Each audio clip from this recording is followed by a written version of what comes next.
of the window, torn out of its frame. No, they're on the floor. Sylvia. Good Lord. Her head twisted almost off, and her body looks as if every bone in it was broken.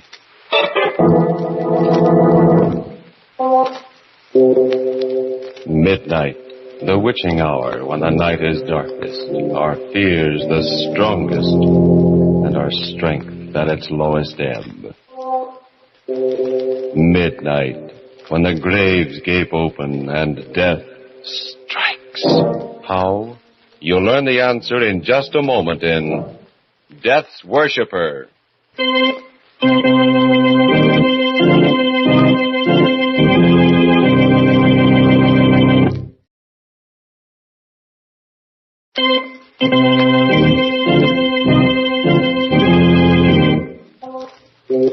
And now, Murder at Midnight.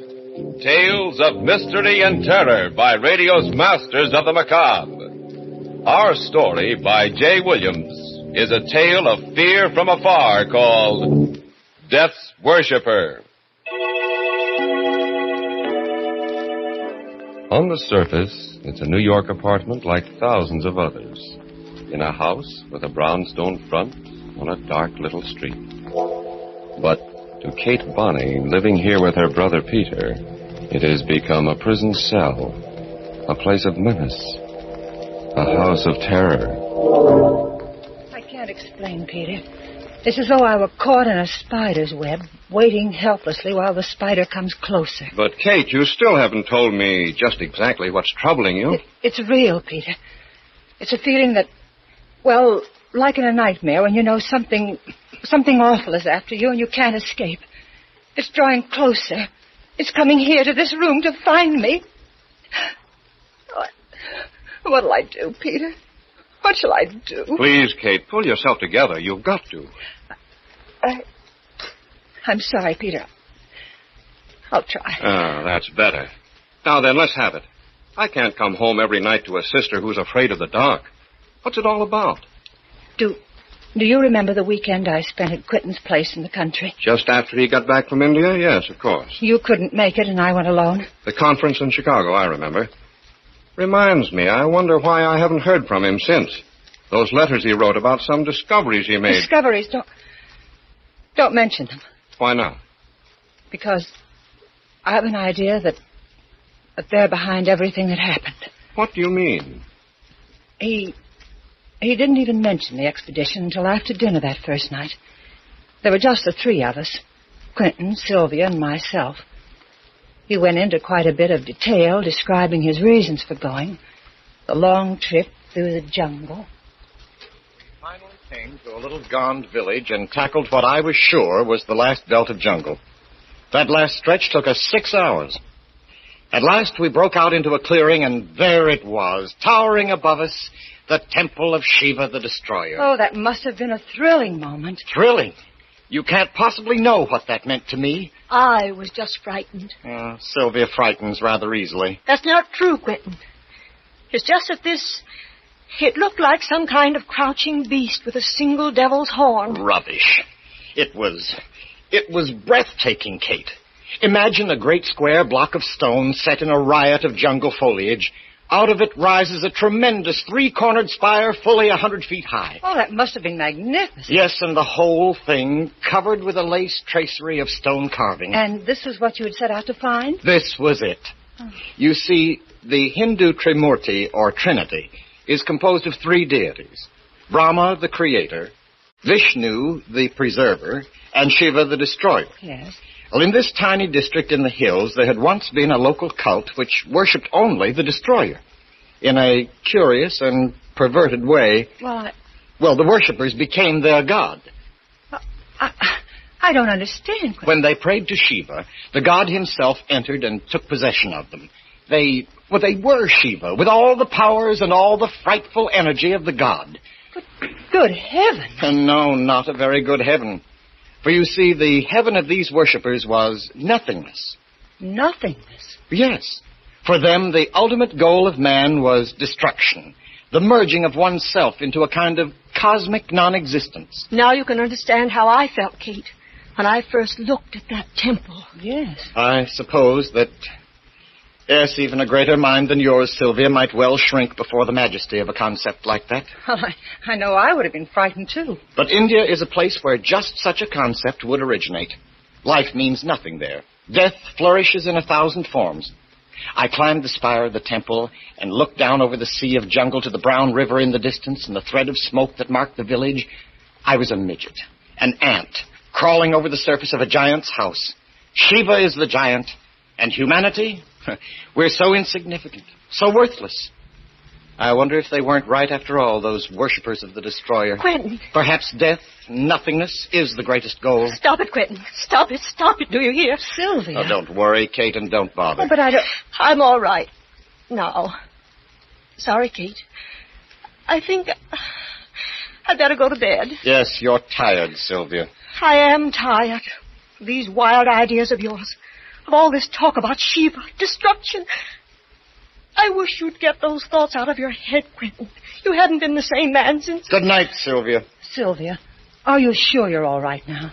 Yes. Yes, Kate. I'm fine.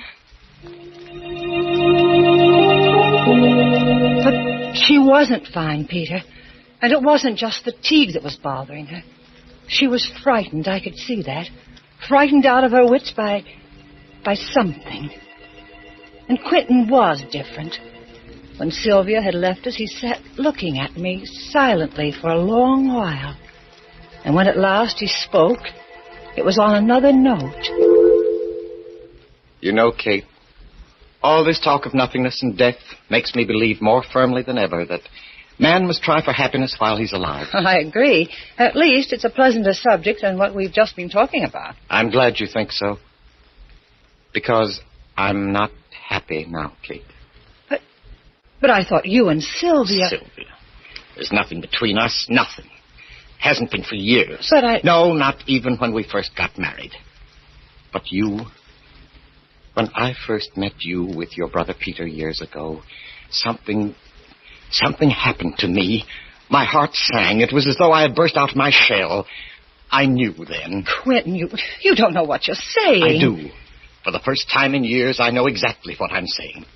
I found a philosophy I can believe in, Kate, in a troubled world. And for the first time, I found strength to tell you that I love you. Quentin, please. Kate, listen. Don't be alarmed. It would be so easy to go away together. Anything is possible for me now. Anything. We will go away. It doesn't matter where. No. We'll find a new life together. The power I know can be yours, too. I love you, Kate. We can make a new world for ourselves. We can be the gods of that world. Quentin, stop. I see. I didn't really expect you to say yes immediately. It is quite a decision. But perhaps I can get you to change your mind. Quentin, you mustn't think... You're right. I mustn't think. I must act. I knew I wouldn't be able to sleep after that. I didn't even try. I went out for a walk. And when I got back, about a half hour later, there was a light in the studio at the far end of the garden. I was curious enough to walk over and look in the window. The room within was hung with oriental tapestries, with odd, crooked Eastern swords. Quentin sat alone, staring at a figure on the table before him. I could hear him through the window.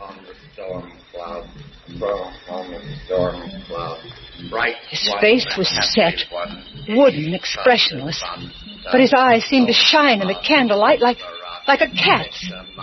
And the figure before him, it was horrible. It was a bronze statuette with a serene but awful smile on his face, a smile of hellish triumph. A dozen arms sprang from each shoulder. It bore a club with a skull at its tip, and it seemed to dance upon the back of a crouching dwarf. And Quentin, staring at it, was speaking to it. Approach not the Raja. I didn't know what it meant. I only knew that it was awful. That in some dreadful way, Quentin was trying to make his beliefs come alive. I ran up the lawn, and the clouds that spread over the moon seemed like dark shapes rising from some infernal pit. Wings seemed to be beating about the house as the wind rose. And in my ears rang Quentin's chanting. Even in my room I could hear it, mingle with the moaning of the wind. The moon had disappeared. I couldn't see the light in the studio. I was too far to hear it, but the chanting went on. I don't know. I seemed to hear voices in the wind, many voices chanting with Quentin. Thunder growled up from the darkness. Then there was a single flash of lightning and a clap of thunder, and on the heels of the thunder...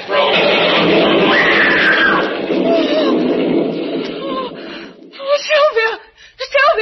Sylvia, I'm all right. Sylvia, what's the matter? Oh, Sylvia! Kate! Sylvia, what was that? Where are you, Quentin? Here. I was down in the garden. Did you hear? Yes, it sounded like it came from Sylvia's room. This way, quick. Oh. She must have been having a nightmare or something. Quentin, look.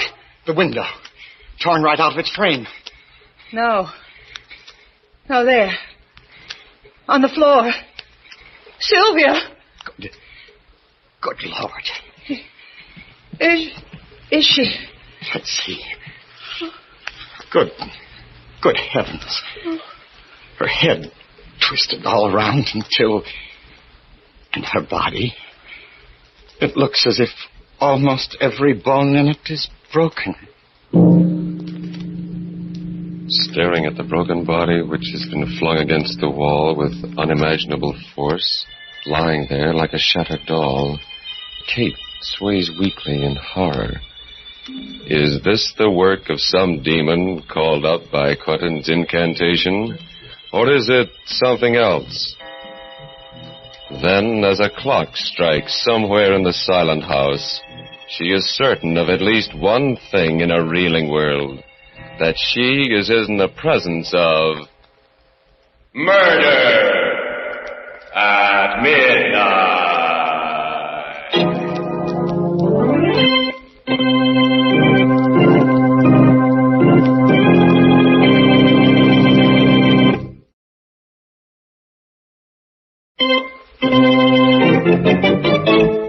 And now, back to Murder at Midnight and Death's Worshipper. Pale and shaking, Kate Bonney continues telling her story to her brother. It was as though something with superhuman strength had twisted her head around and then just tossed her aside against the wall. Every bone in her body was broken. It must have been pretty ghastly, but surely you're not going to let the memory of that... It has nothing to do with memory. Something that's more than human, I don't know what, killed Sylvia. And now it's after me. After you? Haven't you seen the papers in the last few days? No, you know I've been up to my neck in work. What's that got to do with it? Oh, look here. These clippings, I've been saving them. Let's see. Another unsolved murder. Police admit bafflement. No motive. Well? Go on. Read the rest of it. Middle-aged man, identified as J.D. Brathwaite, broker. Neck was wrung, apparently, by someone with tremendous physical strength. Yes, and this one. An unidentified woman, neck wrung and the body thrown against the wall. And this, and this, and this. All the same. Kate, darling, this is all perfectly ridiculous. No, look. Here's a map of our neighborhood. The first death took place up here. The next, 2 blocks further south. Don't you see? One after the other, they're coming closer to this house. To me. Kate. Now listen, it's quite clear what's happened. You were upset by Sylvia's death, naturally. Just because of the coincidence of these crimes, you have an obsession that someone or something is haunting you. You've been working too hard. And I suppose you've been having nightmares, too. They're not nightmares. I'm going to run across the street to Dr. Sanford. No, Peter. You lie down and try to rest. I'll bring Sanford over and have him take a look at you. You're all run down. No, Peter, don't leave me. You don't know what Pour yourself a drink, Katie. I won't be a minute.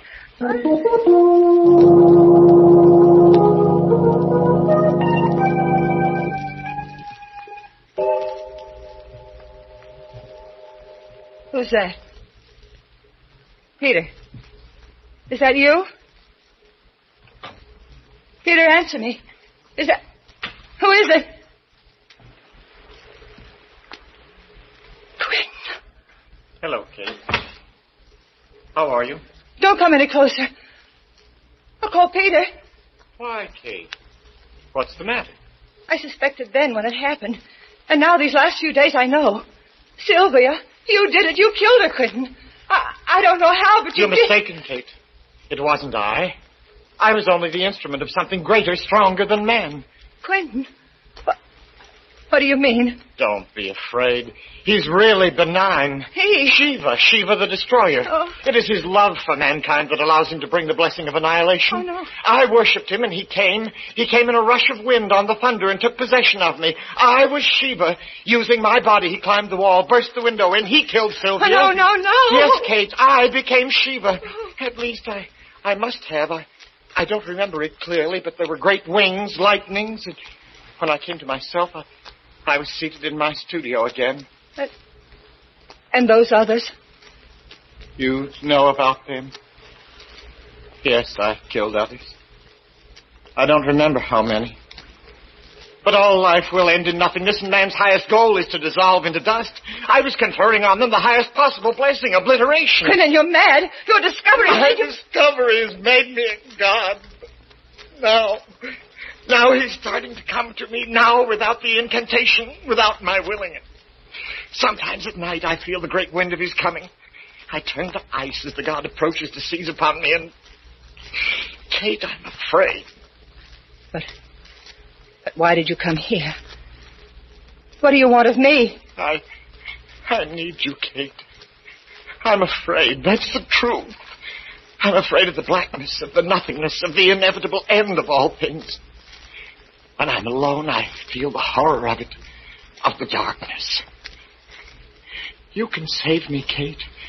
You're the only one who can help me. Sylvia's gone. There's nothing to prevent... You don't know what you're saying. Come in, Doctor. Oh, Quentin. Hello. I was just... Stay where you are. Don't come any closer. A gun? Now, look, Quentin. I warn you, don't come any closer. Stand still, Peter. Kate, for the last time, will you come? Quentin, please listen to reason. Put that gun down. Quentin, easy, Peter. I wouldn't mind killing you, Peter. But if you wish to live, stay where you are. And don't follow me. Has he gone mad or what? Kate, what happened? I'm not sure. He killed Sylvia. He admitted it. And he's killed... I don't know how many others. What? It's true. He believes that Shiva, the Destroyer, controls him. He believes that when he kills, he's granting a blessings to the one he destroys. But that's crazy. No, not so crazy, Peter. May I say something? Why, of course, Doctor. I thought there was something wrong with him the minute I saw him. His eyes, I think it's a case of self-hypnosis. Something like the Moros practice when they run amok. They believe that they're possessed by God, and while in this state, they can actually perform amazing feats of strength and endurance. A number of primitive peoples have the same belief. Dervishes, Indian fakirs.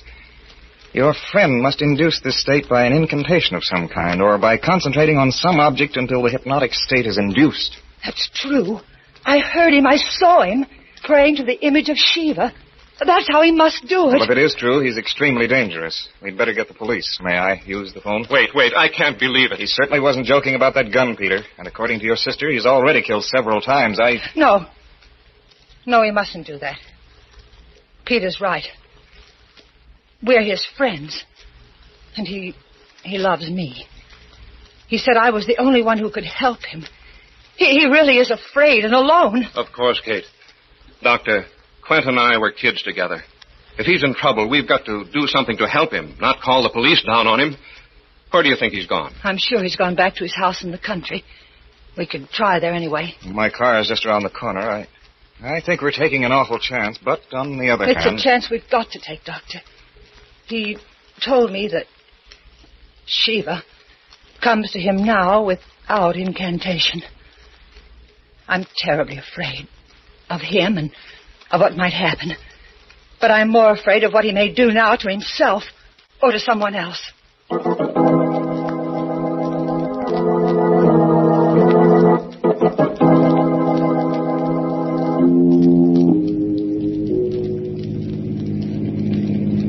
We turn right here below the toll gate. That dirt road? Yes. Look, isn't that a tail light up ahead? Another car. It may be his. There's a storm coming up. If it'll just hold off for a while. A storm.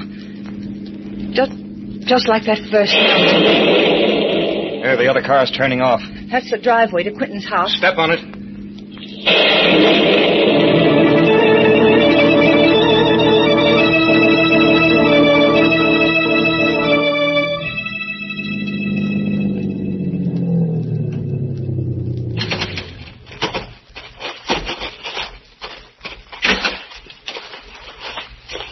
The house is dark. Perhaps we were wrong. No. I know where he is. This way around to the back.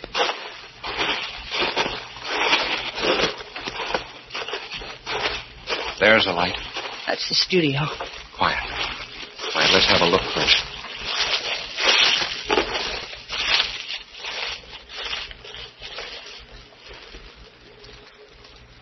Well, he's there. Alone. Sitting behind the table with some sort of statue in front of him. The statue of Shiva. The door's open. Come on. The bright one, the happy one, Ishtadevata, Peter, Soma, Divesvara. Quentin, what are you doing? the incantation. He's calling up that demon. Quentin, stop. Quentin, it's Kate. Don't you hear me? Stop it, please. Please, Quentin. Kate? Kate, is that? Approach. He's in a trance. No, don't touch him. The slightest thing now might turn him into a raging maniac. Let your sister try. Quentin, you must stop. This awful thing, it isn't you anymore. It's not what you want.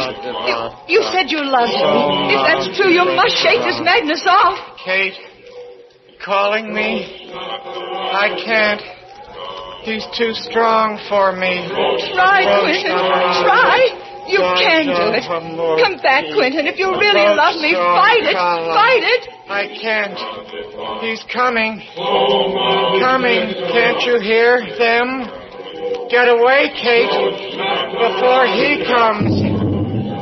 Only one thing left. One thing I can possibly... the statue. Smash it and... Don't move, Peter.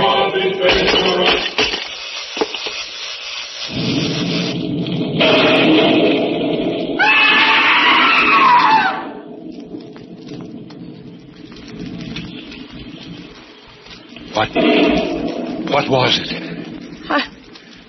I can't see. That flash. Lightning. It must have struck. Quentin. Quentin. Let me look, Kate. He's dead. That lightning bolt killed him immediately. Dr. Sanford. What's that on his forehead? Burn. Lightning does curious things. Yes, but there. The head of the statue he smashed. The same mark on its brow. Like an eye. A third eye. The mark of Shiva. The vengeance of a thwarted god? Or coincidence? Kate and her brother look at each other, and then again at the contorted face with that inexplicable burn etched like the mark of Cain upon its forehead. And in the distance, from some far-off steeple, a clock begins to chime the hour. 12 strokes for... murder at midnight.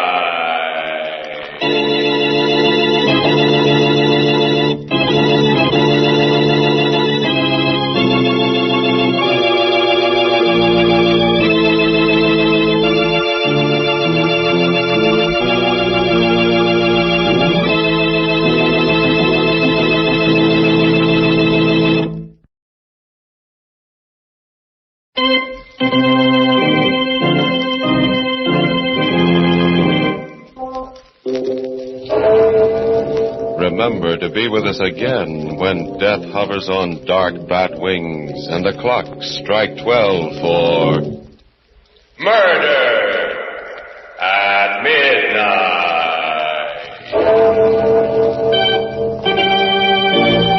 The part of Kate was played by Bess Johnson, and Carl Emery was Quentin. With music by Charles Paul, Murder at Midnight was directed by Anton M. Leader.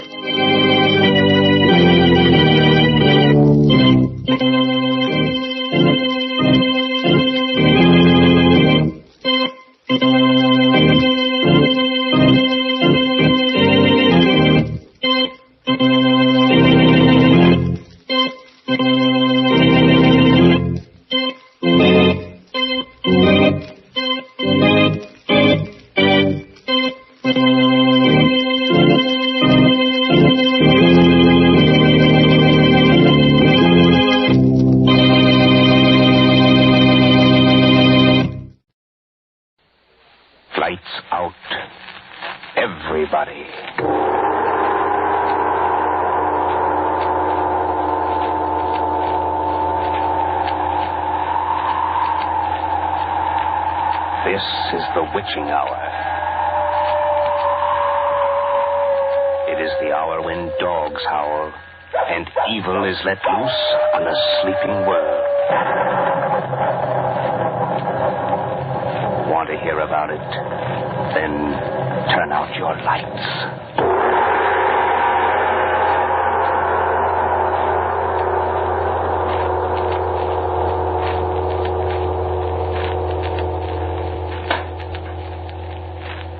The National Broadcasting Company brings you Lights Out, a revival of the 8 best stories in the series which many of our listeners will remember. Willis Cooper is your author, and Albert Cruz your director. Sit in the dark now and listen to Lights Out.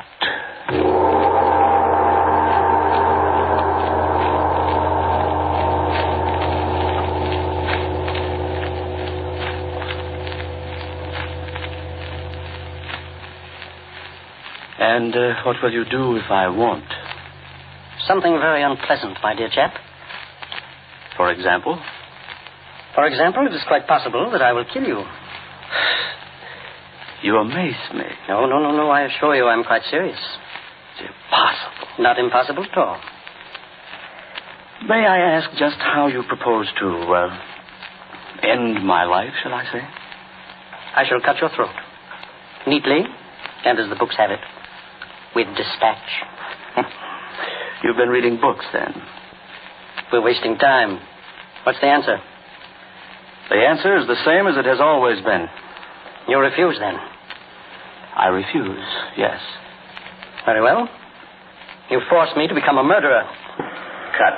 Look, I don't want to throw you up on this first reading, but not much is coming through in here. I don't know just how to say it, but it just doesn't gel for some reason or other. Now, let's think about these lines. Well, let's hold it a minute. What's the matter, George? Who is it, me or Ed?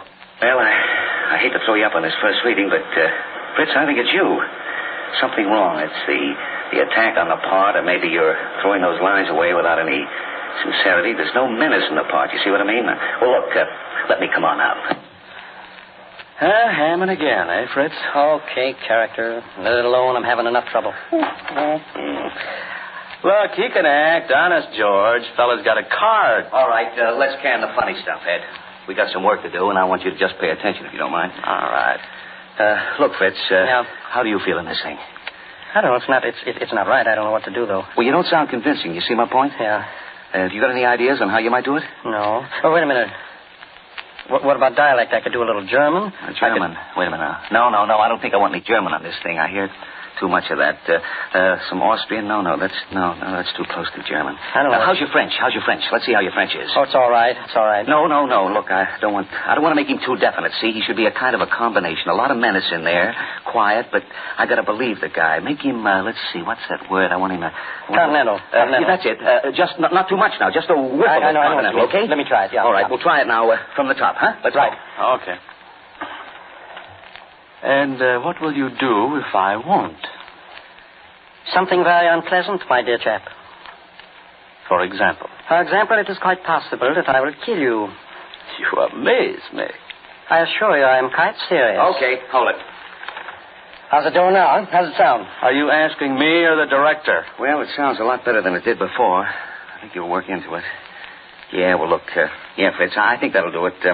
What do you say we put it up on the mic and let's see how it sounds? Take that whole scene over. How is it for age, George? Oh, the age is okay. I want a little bit of age, not too much age. All right, just about right. Little Right on older. the nose the way you have it. All right. Oh, rehearsals.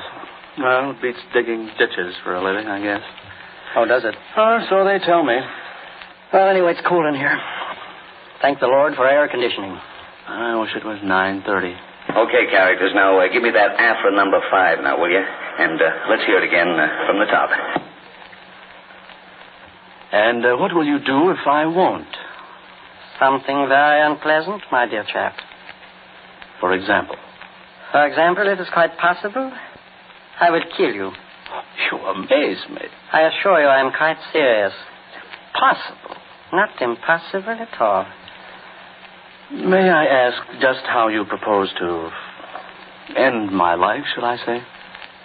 I shall cut your throat. Neatly, and as the books have it, with dispatch. Oh, you've been reading books, then. We are wasting time. What's the answer? The answer is the same as it has always been. You refuse, then? I refuse, yes. Very well. You force me to become a murderer. Look, Fritz, you sound about as much like a murderer as... Oh, I give up. Oh, for the love of Mike, George, what do you want me to do? Growl? No, I don't want you to growl. But I do want you, if you won't find it too inconvenient, to act just a little bit like a murderer. You know, a murderer, a guy that kills people. Yeah. We want you to make faces, Fritz. Ah, shut up. Wait, I'll come out there again. How you doing, kid? I give up. I don't know what the man wants. Now, listen, sweetheart, have you the faintest idea how a guy acts when he's going to kill somebody? Have you? No, but I got a hunch I'm going to know about it in a minute. Oh, well, that'll be swell. Because the way you're doing it now, a guy'd think that you're Ed's brother or something. Oh, now, George. listen, get it through your thick skull that we got a show in a few minutes. We're going on the air. Radio, remember, you see? You're supposed to be a murderer. I know, but it's going to come a lot easier if you don't you give me... can't take it, huh? Oh, nuts. All right, well, let's try it again. Take it from that line. The answer is the same as it has always been, Ed. Go on, man. All right. The answer is the same as it has always been. You refuse... Pardon me. You refuse, then. Hey, George. Oh, for... Now what? Well, what do you want? There's an old gent out here wants to see you. What's he want? I don't know. Well, tell him to go away. No, wait. Who is he? I don't know. So what do you think? How can I keep a character? I don't know. Sometimes I wonder. And he says he wants to see Ed, not you. Who is he? Won't give his name. Probably some guy that you owe money to. You should talk. Well, look, tell him... Well, listen, we're right in the middle of a rehearsal. Go ahead and talk to him, Ed. We can smoke a cigarette or play tiddlywinks. Oh. But listen, you tell him to make it snappy. We got a show to get on. All right. Tell him to come in here, Horace. Go right in. Well, there you are, Mr. Henley.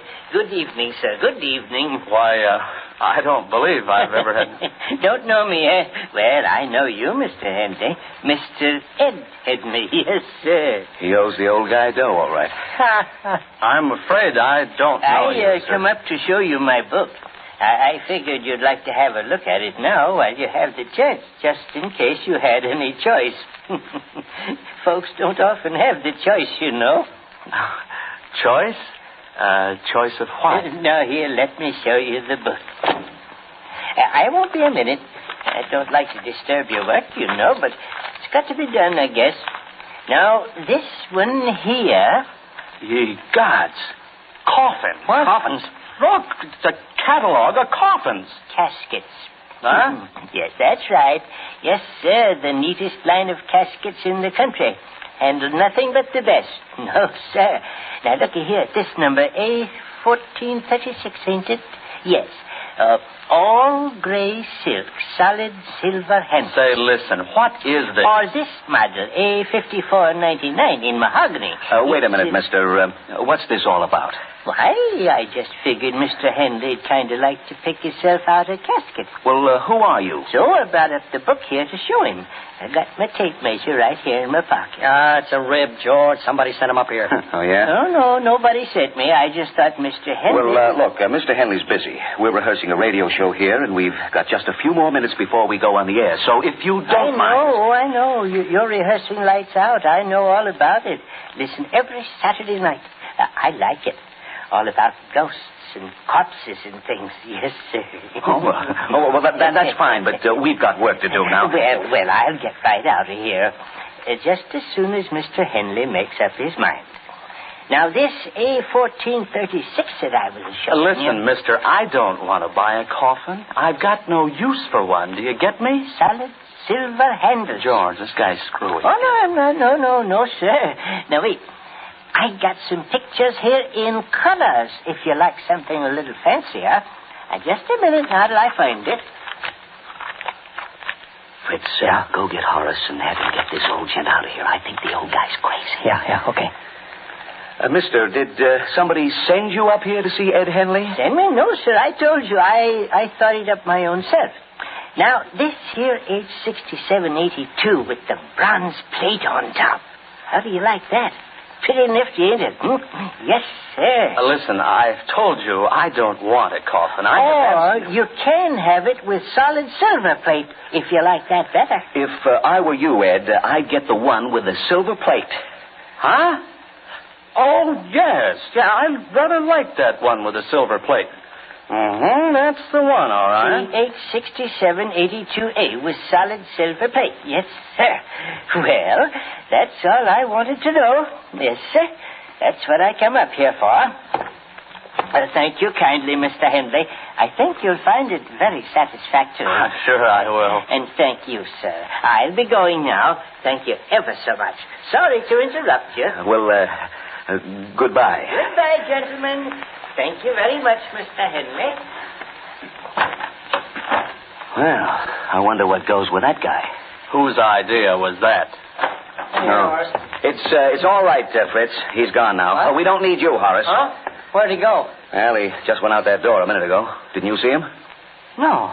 He must have went the other way. He went out that door right there. Oh, that's funny. We didn't see him. Listen, Horace, was that your idea? Mine? Oh, gosh, no. Hey, I know. It was one of the announcers. Wisecracking, guys. I don't think it was so funny myself. Not at this time of night with nobody else in the whole place. How'd you get rid of him, Ed? Oh, the old guy was showing us coffin after coffin, and I suggested to Ed that he buy number H6783A. With solid silver plate. So he said okay and scrammed. Leave it to me to handle the screwy guys. I've had experience enough producing shows around here. Thank you, dear. You birds want me anymore? No, Horace. Thanks. Oh, if you see old Joe Coffin Seller again, though, tell him we're not in the market. Now, come on, let's get to work. Yeah, it's about time. Where do we start? There on page 6, line 5. The answer is the same and so on, you know. All right. The answer is the same as it has always been. You refuse, then, eh? I refuse, I'll get yes. that the next time through. Very well, then. You forced me to become a murderer. No, you forced me to become a murderer. You forced me to become a murderer. Go on. I don't know. You know the penalty for murder in this country? Put down that knife. You have had your last chance. Oh. No, don't kill me. I warned don't. you. I warned you, but you would not listen to me. Cut. Oh, what? Now, listen, we got to plant that knife somehow. Oh, holy smokes, George, I can't say. I am now about to stab you with this here repulsive knife, can I? Well, that's the trouble with writers. No imagination. Let me see now. Well, I could say drop the knife again. No, let me think. Tick, tick, tick, tick, tick. Shut up. Sorry. Oh, I got it. Oh, look, why do sound effects guys have to go on vacations? Is there a knife out there someplace? I don't know. I'll look over here. Let's see. Yeah, here's one. Oh, what kind is it? Pocket knife. I think I'll just drop it in my pocket, too. I've been wanting a knife like this. Well, let's see it. I got 10 dibs on it. Well, now, look. You hold it up close to the microphone and open it. Make it click. And I'll go to the control room and listen. Very well, Orson. It'll probably sound like a door opening. So what? It's more than the door opening gag we got, sounds like. All right, let's hear it now. Open it up. No, not so loud. Try it again. Okay. Now, Fritz, you put that effect in just as you start the struggle. Give him it. What? No, help, that business? Yes. No. Oh! You would not listen to me? Stab him! Oh, yeah, okay. You better fall down on the floor, Ed. It'll sound better. Why is it I always have to do the falls? Go on, go on. Ah, nuts. Okay. Okay. Now, how are we going to ring that gong? Oh, I don't see why we can't get some help on this show. Why don't you get Horace? Well, that's an idea. I'll go get him. Oh, gosh, I'm tired. I was here at 9 this morning for an audition, and I haven't even had time to get any dinner. Actors, the idol, Rich. Says you. Say, who do you suppose sent that dilly old bird up here? I don't know. A lot of funny jokers around this shop. That was a good gag for this show, I guess. Except I don't suppose it'll be so funny for the old gent when he finds out it was a gag. Yeah, I don't imagine it's a very good racket running around peddling coffins. I never even knew they peddled coffins that way. Neither did I. I was reading. The genius. You'll have plenty of time to catch up on your reading after the show's over. I want you to sock that gong. All you got to do is take the little club and clout the gong when George points at you, Horace. If George points at you, Horace. Listen, who's producing this show? I sometimes wonder. Where's the stick to hit it with? You are practically standing on it. Huh? Oh. All right, now look, I'll go in the control room, and you guys go on into the fight. Now, you watch me, Horace, and when I point, you sock that gong. Okay. Oh, George, listen, do we have to go through the whole thing again, my throat? No, just the struggle part. Now, wait till I get in. Hit it a good bat, Horace. Okay. Okay, struggle.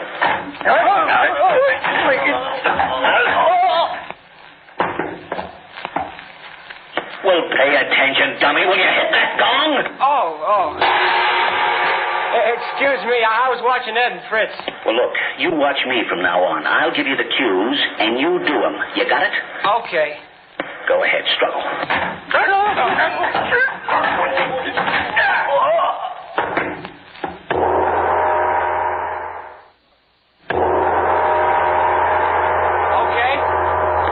Okay, now, you do it just like that on the air. You got it? Okay. Oh, I gotta go, George. The phone's ringing in the lobby. Well, hurry up. We're practically on the air. How are we doing? Oh, I wish I had a cigarette. No smoking in the studios. Speak when spoken to. I was talking to Fritz. Oh, well, there's still no smoking in the studios. Oh, brother. Want to go get something to eat after the show, Ed? Oh, not me. I'm going to be dead. I'm dragging, too. I'm going sailing with Jake tomorrow. Oh, are you? Yeah. Well, you can have it. Okay, George, I'm back. Well, look, come on, will you? Come on. Hey, you know who that was? Sure, somebody wanting to know what time Fred Waring's on. No, it wasn't. Come on, will you can the guessing games? Let's go. It was the old coffin guy. He wanted to know if Mr. Henley wanted a silver or a bronze plate on his coffin. What'd you tell him? Silver, I said. Nothing cheap about Mr. Henley, I said. Listen, you oughtn't to kid the old guy like that. He's just a poor, harmless old bird. Besides, the first thing you know, somebody will be knocking at my door, delivering a coffin, and collecting money for it. Trying to collect, you mean? Now, listen, you lugs, if you want to play comedy, you put the bite on Don McNeil, will you? You're wasting your time over on this side. Now, let's go to work. Now, if that old guy calls up again, you tell him to go jump in the lake. Now, come on, look at page 10. We won't have time to take a dress. Top of the page. I want running footsteps, all three of you. Across the studio floor, up the stair steps. You stop and run back down. You got it? On my cue.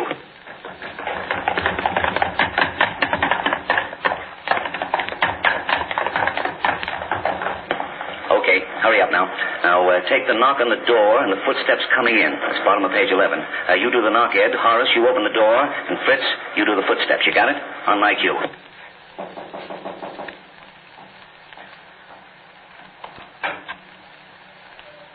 Okay, keep it that way. She's coming right up now.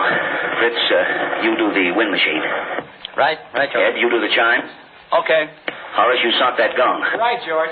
On your toes now. At my cue, Fritz. Quiet, everyone. 5 seconds. Lights out. Everybody.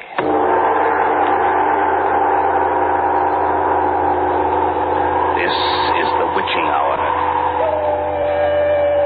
It is the hour when dogs howl and evil is let loose on a sleeping world. Want to hear about it? Then turn out your lights.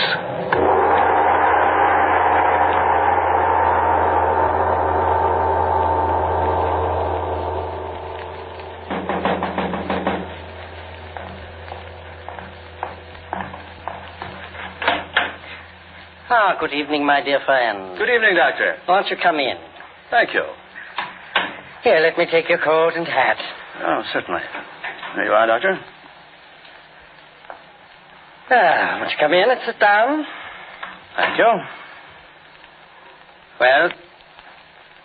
It's all taken care of. Really? Quite. You have the proof? Well... Of course, you realize, my dear friend, I cannot be expected to carry out our little arrangement unless I have proof. Yes, I was reasonably sure of that. And? So? There is a hat crumpled in the left-hand pocket of my overcoat. A hat? His hat.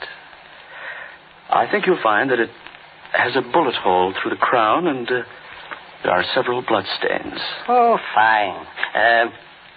You don't mind if I look for myself? Oh, of course not. That's why I brought it, you see. Yes. Apparently, a very neat job. I specialize in neat jobs, Doctor. Do you mind telling me how it was done? Not at all. I waited for him in the driveway of his house. Cold, too, tonight. He left his car at the gate and walked up to the house. We had planned on that, you remember? Yes. And when he came close enough, I shot him. Oh, so noisy. There was a silencer on the revolver. Thoughtful of you. I'm always thoughtful, Doctor. Excellent. I even stepped close enough to him to ensure powder burn. Better and better. And the revolver is there, without the silencer, to make it look like suicide. So. I congratulate you, my dear friend. Thank you. I am conscientious. Are you conscientious enough to remember what I asked you to bring? Yes, quite. May I have it? I think not. What you say? I came here tonight merely to thank you, Doctor, for your cooperation. I find myself a richer man. I hope you are joking, my friend. Not at all. You don't want to give up the packet of jewels? I couldn't have put it more neatly myself, Doctor. I see. You have not forgotten that I paid you a sum of money to perform this service for me? $500. That is correct. That is why I came here. I'm afraid I don't understand. To return the $500. You see, Doctor, I have decided to keep the jewels instead. I see. Would you care for a drink? Brandy, perhaps. If you like.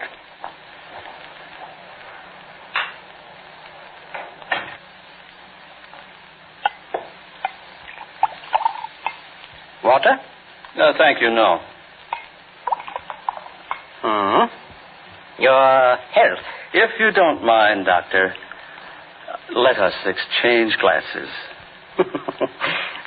You are a remarkably suspicious man. I have to be. If you please. Oh, quite.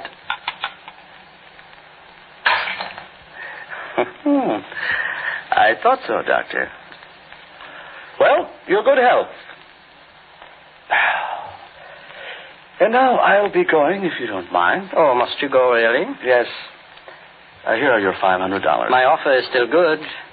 Your offer? $500 for eliminating this man and bringing me the jewels from his pocket. Oh. I'm sorry not to be able to accept your offer, Doctor. I've made other arrangements, you see. May I point out that you left your revolver at our friend's side? May I point out that it is extremely possible that I have another? Possible? Probable. Shall we have another drink? May I pour? If you like.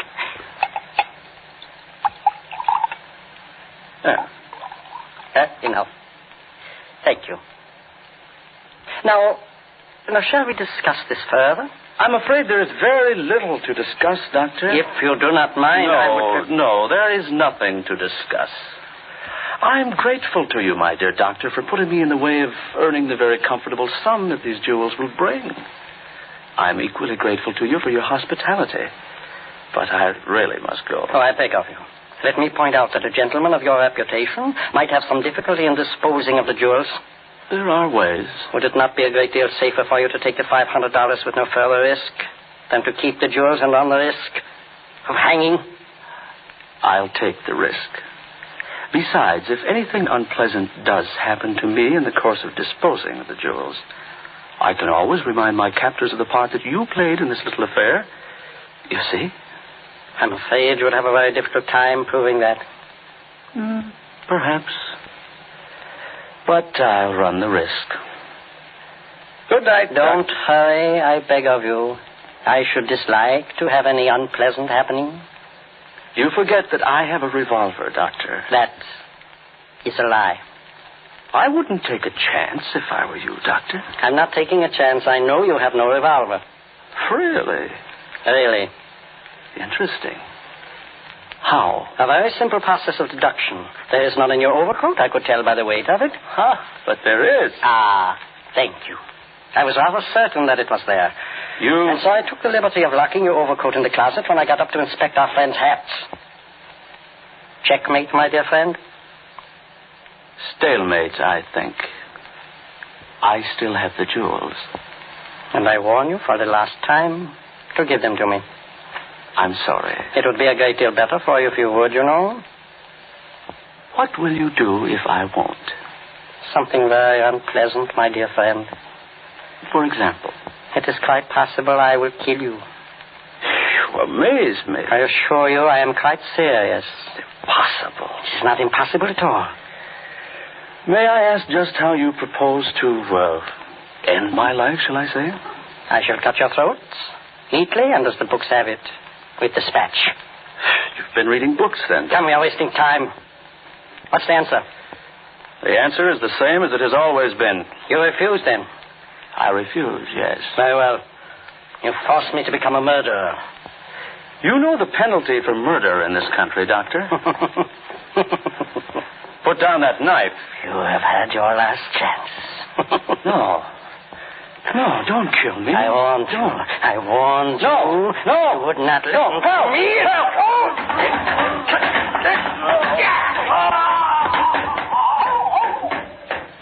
Ed.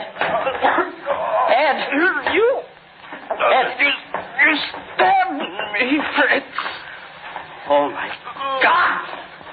Horace, look. The knife slipped. I didn't mean to cut him. I cut him. Look at the blood. You've really killed him, Fritz.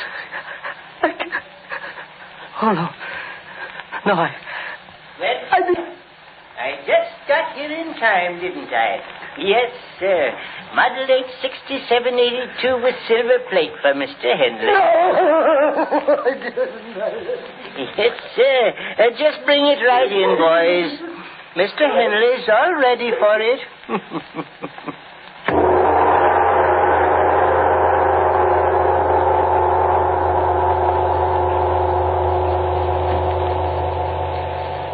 You have just heard The Coffin in Studio B, the second in the summer revival series of Lights Out.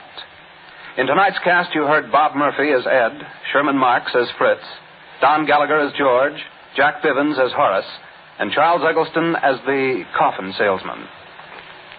All right. You can turn them on now.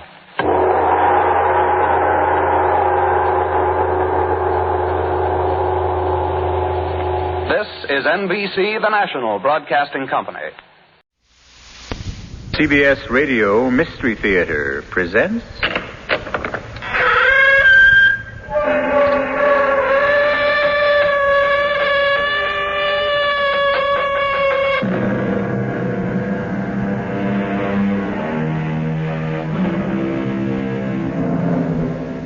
Come in. Welcome. I'm E.G. Marshall, bellwether of a fantastic flock that forms on these airwaves at this time and place.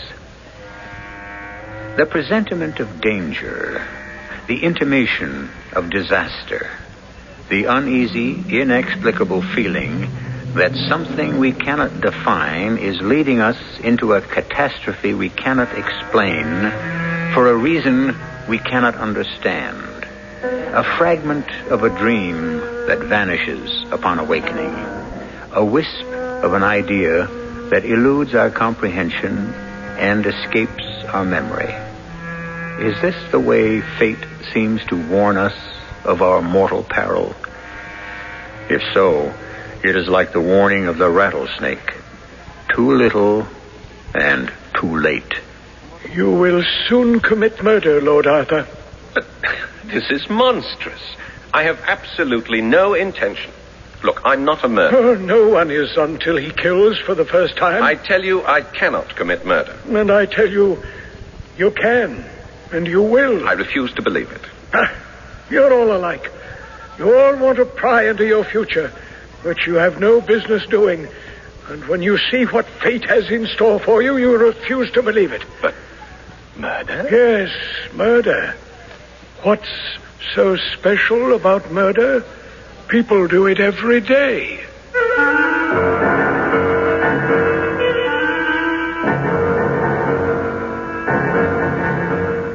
Our mystery drama, The Saxon Curse, is based on the Oscar Wilde classic and was especially written for the Mystery Theater by Sam Dan and stars Paul Hecht. I'll be back shortly with Act One.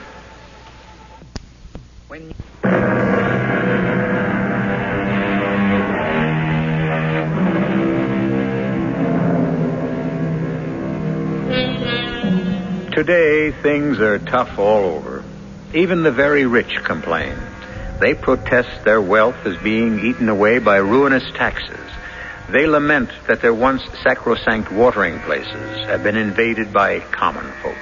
And most of all, they bemoan the fact that it's virtually impossible to find a decent servant. They may have a point. Quite possibly, they may have been born at the wrong time. They should have lived, say, in England around 1905, when rank had its privileges, wealth had its license, and the common people knew their place. Our hero is the youthful Lord Arthur Savile, a golden boy who lives in a golden time. Well, you naughty fellow, why haven't you been to see me all this time? Dear Aunt Clem, I never have a moment to myself. That's because you spend all your time with Sybil Merton. I cannot understand why people make such a fuss over getting married. I assure you, I have not seen Sybil for 24 hours. As far as I can make out, she belongs entirely to her milliners. How are you feeling? Dear boy, as you well know, doctors are of no use at all. They can't even cure my headache. Unfortunately, these wretched headaches seem to run in the family. You know the legend. There's an old Saxon curse leveled against one of our ancient Norman ancestors. Poppycock. You must come into the drawing room. I have a most interesting company. Oh, I didn't know you were engaged. Well, you needn't try to fit me in. I have Sir Matthew and Lady Reed. Sir Matthew Reed? He's the president of the Royal College of Physicians. Elected by mistake, I was told. But surely so distinguished a physician could come up with a cure for your headache. The more distinguished the physician, the more elevated the fee. And, of course, you must meet Professor Septimus Podgers. Professor Septimus Rogers? Podgers. Well, now, who is... You haven't heard of Septimus Podgers? But everyone knows Septimus. Except me. Professor Podgers is a celebrated chiromantist. What is a chiromantist? One who reads hands. Oh, a gypsy. Professor Podgers is a man of science. Oh, really? I must introduce you. He tells fortunes, I suppose. And misfortunes, too. Next year, for instance, I am in great danger. It's all written on my little finger. The palm of my hand.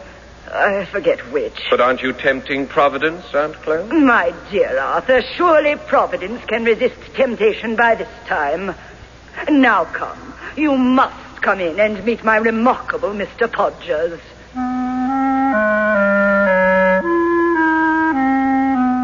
And so I entered my aunt's drawing room, where I was introduced to her Mr. Podgers. I must say there was nothing esoteric or mysterious or romantic looking about him at all. He was a stout little man with a funny bald head, and you might take him for something between a family doctor and a country solicitor. He was staring at the palm of Sir Matthew, and I was amazed to see how Sir Matthew and Lady Reed gazed at him with rapt attention. And what do you claim to see in my hand, sir? I see a man of adventurous nature, You have taken 4 long voyages in the past. By George, so I have. You were shipwrecked once. Amazing. You have a passion for collecting curiosities. But everyone knows that. It's been in the paper. Arthur, dear boy, do not interrupt. I see in this line, the health line, a secret. Sir Matthew, you had a serious illness between the ages of 16 and 18. Now, how the devil would you know? Well, it's all written here. Extraordinary. The man is uncanny. And now, Professor Podgers, my nephew, Lord Arthur Savile, is anxious to have his palm read. No, I'm not exactly. Oh, have him do it, Arthur. It's like someone opening a window in your mind. I'm not sure those windows shouldn't remain closed. Perhaps the boy's afraid. Oh, I'm not afraid. Professor, as you can see, young Lord Savile is dying to have his hand read. Don't tell him he's engaged to the most beautiful girl in London, because that news has already been published in the Morning Punch. May I examine your right hand, Lord Arthur? Well, if you insist. He touched my hand, and it was as if a galvanic current ran through my body. Something happened. I don't know what, but I do know this. Suddenly, he no longer seemed to be a somewhat ludicrous, fat little man. I felt I was in the presence of great power, authority. A shudder passed through me, and I was frightened to see that the shudder also passed through him. Beads of perspiration broke out on his bald skull like a poisonous dew, and his fat sausage-like fingers grew cold and clammy. And I knew fear, real fear, for the first time in my life. My impulse was to run from the room, but I forced myself to stand still. I am waiting, Professor. Well, what do you see in my hand? I see the hand of a charming young man. Within the next few months, Lord Arthur will go on a voyage. Naturally, his honeymoon. And lose a relative. Well, we all lose relatives. Sometimes I think they were created for the purpose. Can you tell us any more? No, Lady Clementine. That's all I can see. I was furious with myself. What was this feeling of terror that had suddenly come over me? Why had I permitted myself to be frightened by some unwholesome charlatan? But was he a charlatan? Is it possible that written on my hand is some fearful secret of sin, some blood-red sign of crime? Is he gifted with a power to read it? Why do I feel now that some tragedy hangs over me? I waited for a chance to take the man aside for a moment. What is it, Lord Arthur? I must insist on your giving me a straightforward answer to my question. What makes you think I saw anything in your hand, Lord Arthur? I know you did. I'm afraid you're mistaken. All right, how much do you want?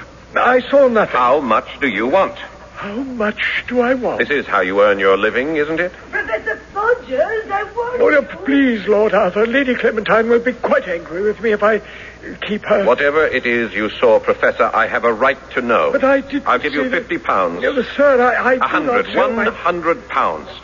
Now, listen, where can we discuss this? You may find me at 30 West Moon Street. My hours are from 10 to 4. What was wrong with me? Wasn't it obvious who he was? A preposterous trickster, a ridiculous quack. Yes, it was obvious. But it didn't matter, because he was an instrument designed to pierce through the fog of the unknown and reveal my destiny. What had he seen in my hand? I need not tell you there was no sleep for me that night. Promptly at 10, I presented myself at 30 West Moon Street, a thoroughly unimpressive house in a completely nondescript neighborhood. The professor himself looked even shabbier in the daylight. He took my hand in both of his, and once again that same electric shock charged through my body and through his body, too. His eyes closed. His teeth seemed to chatter. Suddenly he dropped my hand. Murder. What? Murder. I see murder. What do you mean? Murder. Am I going to be murdered? No. You will be the murderer. Now, see here, Professor. And you asked me... This is what? This is monstrous. Murder? I'm not a murderer. Oh, no one is until he kills. Now, how can you sit there and tell me such... Such what? It's the truth. I'm not the kind of person who... Why didn't you leave it alone? I tried to discourage you. I tell you, I cannot commit murder. And I tell you that you can, and you will. Who am I going to kill? I don't know. Your murder line stopped short. Oh, will I kill more than once? No. There is only one murder in your hand. And will I be caught? No. How can you be sure? Because I see no line of retribution in your hand. Then I'm to get away with it. Yes.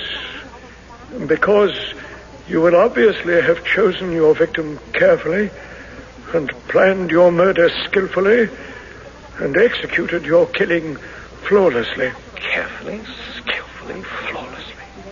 How? What do I know about murder? Oh, you will learn. After all, Lord Arthur, necessity has always been the mother of invention.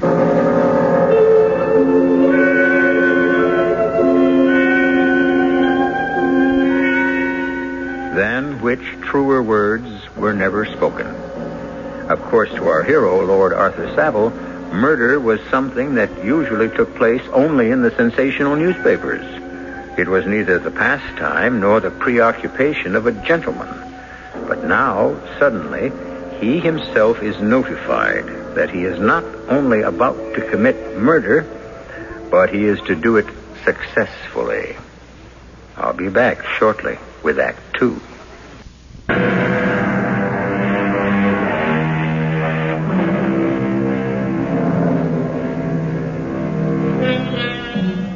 Murder will out, said Chaucer. Murder cannot be hid, said Cervantes. And murder, though it have no tongue, will speak with most miraculous organ, said Shakespeare. That is certainly a weighty consensus of extremely well-informed opinion. And yet, here we have young Lord Arthur Savile being cast by destiny in the role of a murderer, who will not only murder, but remain undetected. But why, Professor Podgers, why am I about to commit murder? That I cannot say. I have no enemies. No one hates me. Why? There must be a reason. I'm sorry, Sir Arthur. I can enlighten you no further. Now, wait. You saw 3 things in my hand. 2 of them you told me last night. First, that I would go on a voyage. Do you still see that? Yes. Second, that I shall lose a relative. Is that still to occur? Yes. And that I shall commit murder. Well, does that complete the list? It does, Sir Arthur. Yes. Now, how many relatives am I to lose? Just one. Just one? Quite so, sir. But I only have 2 relatives. 2? In all the world. There is just my twin sister, Pamela, and my aunt, Lady Clementine Beauchamp. Are you saying that one of them will die within the next few months? I am saying that is what is written. Well, which one? I'm sorry it doesn't say. But one will die. Yes, Lord Arthur. I looked at my hand, and suddenly it was no longer the familiar 5-fingered palm made of firm pink flesh and finely etched delicate lines. It was white, dead white, corpse white, like the white paper on which the death sentence is written. And here the death sentence was written in blood-red letters. Lady Clementine Beauchamp. And I even knew why. She would die because it would be necessary to make sure that my sister, my dearest twin, Pamela, would live. And at that moment, I felt almost at peace, almost as if I was serving the ends of a just fate. For why should Pamela, lovely Pamela, newly married and about to know the joys of motherhood, die?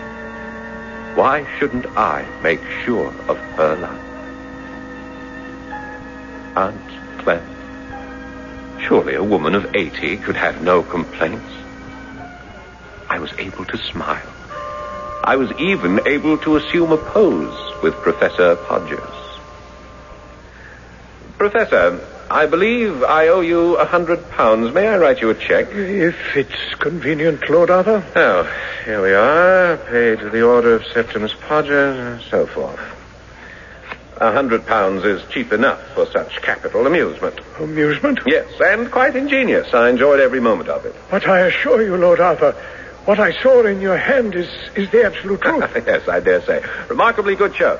I trust you're available for future entertainments, parties, and so forth? I am always at your lordship's service.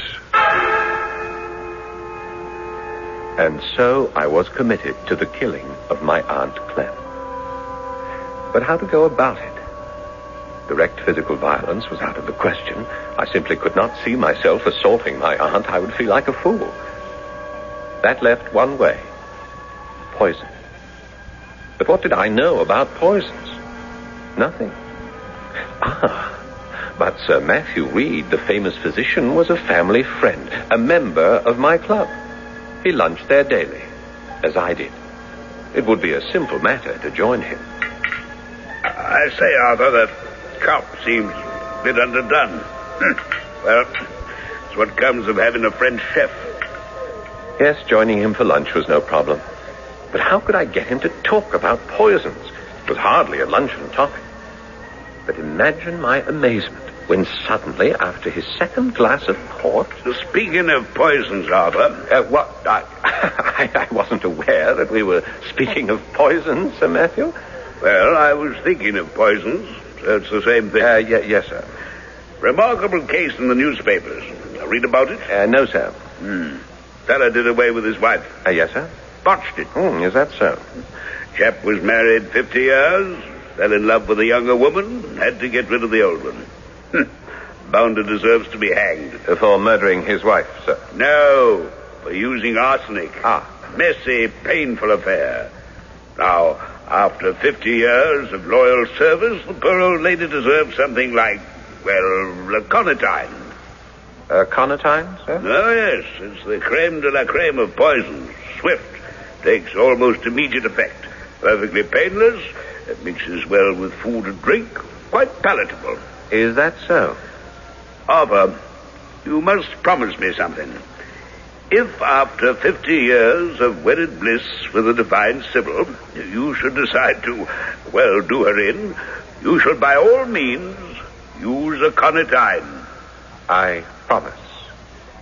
Sir Matthew, suppose after 50 years I should wish to make a fool of myself, how could I come upon this aconitine? Why, I expect there shall always be a Humbeys and Pestle.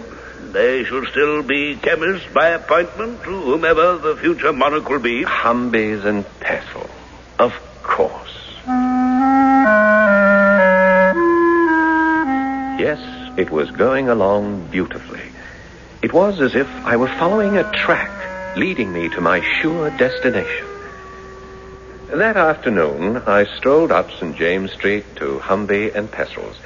Mr. Pestle, who always attended personally on the aristocracy, was a good deal surprised at the mention of the word aconitine, and in his usual deferential manner started to mumble something about... I assume, of course, Sir Arthur, that you have a prescription. I beg your pardon, Mr. Pestle. The law requires... Oh, I hope you are not assuming that I intend something illegal. No. You see, it's for an absolutely humanitarian purpose. I have this huge Norwegian Mastiff. You're familiar with the breed, of course. I believe so. Yes, I am obliged to get rid of it since it insists on biting my Swedish chauffeur. The Norwegian Mastiff and the Swedish chauffeur seem to be sworn foes. There is no possibility of a peaceful solution. It's tragic. Yes, sir. Since Norwegian Mastiffs are plentiful, whereas Swedish chauffeurs are rare indeed. I think I understand, Lord Arthur. Thank you, Mr. Pestle. Powder form is best, and a pinch in the dog's lunch or beverage. You are a man of great heart and understanding. Always at your service, my lord. And may I compliment you on your remarkable knowledge of toxicology. Was it only last night that I had met Septimus Podgers for the first time? Was it only this morning that he revealed the awful secret of my hand? Was it only this noon that I had lunch with Sir Matthew and discovered the aconitine? And has it been only 10 minutes since I walked out of Humby and Pestles with the poison in my pocket? Yes. What did Podgers say?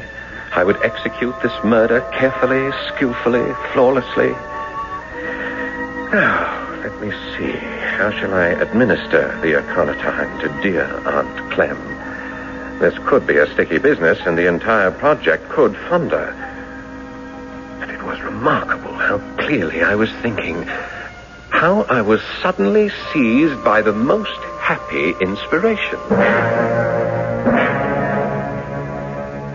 Why haven't you been to see me all this time? Dear Aunt Clem, I was here last night. A likely story. You take advantage of my failing memory. How are your headaches, dear Aunt Clem? I would rather not discuss the wretched things. I have brought you a cure for your headache. There is no cure, dear boy. It's an ancient Saxon curse. No, but you must try this cure, dear Aunt Clem. It's proof against Saxon curses. Why do you say that?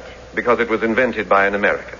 I assure you it's a perfect cure. You must promise to try it. It comes in this little box. The box is charming, Arthur. It's made of silver. Open the box. Carefully. It contains a powder.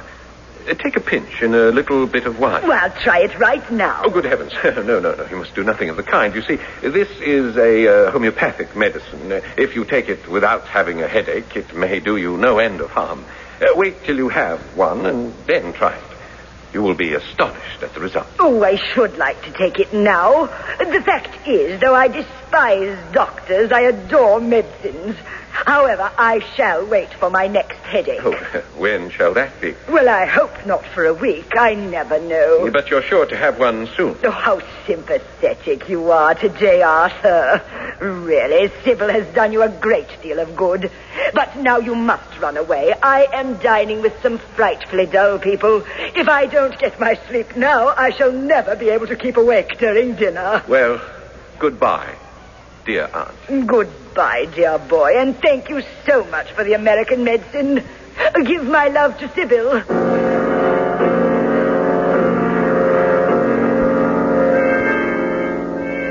Sybil. I must talk to Sybil. Since I should like to be as far away as possible when it happens. Of course. That's the voyage Podgers saw in my hand. I must take my leave of Sybil. But it's a month before the wedding. What excuse can I make? My dearest, I have a confession to make. A confession? Oh, no, is it something serious? Oh, yes, it must be serious, else why would it be a confession? I am willing to release you from your vow. Oh, this is... I have not told you everything. You haven't told me everything. What have you withheld? My dearest, I am a victim. A victim? A victim of fate? Of circumstance? Neither. I am a victim of severe headaches. Headaches? Oh, you poor boy. It runs in the family. My Aunt Clementine... Oh, I know. She told me.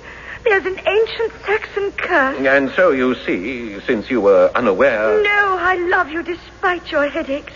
I accept you for what you are. Yes, but I must take my leave of you, my darling. Your leave?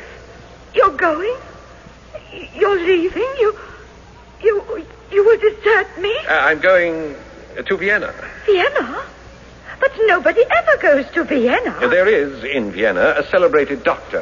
A headache doctor? Well, a head doctor. Marvelous. And you're going to see him? No, surely he can cure my headache. Oh, my darling. Go to him. Fly to him. You would not mind being neglected for 10 days, fortnight, perhaps a month. My dearest, I have so many things to do to prepare for the wedding. I shan't even know you are gone. There you are. See how quickly and efficiently the thing has been arranged. Step by careful step, my murder has been skillfully planned. And now, can there be any doubt that it shall be flawlessly executed?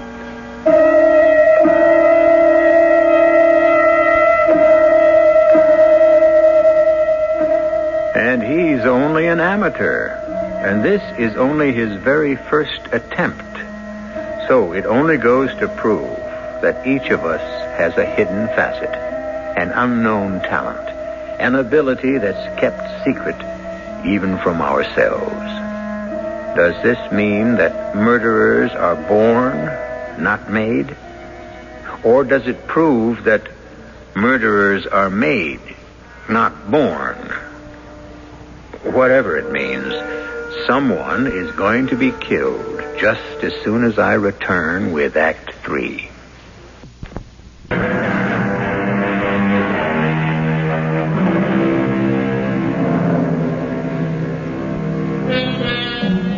The order of the act has been schemed and plotted, and nothing can avert the final curtain's fall.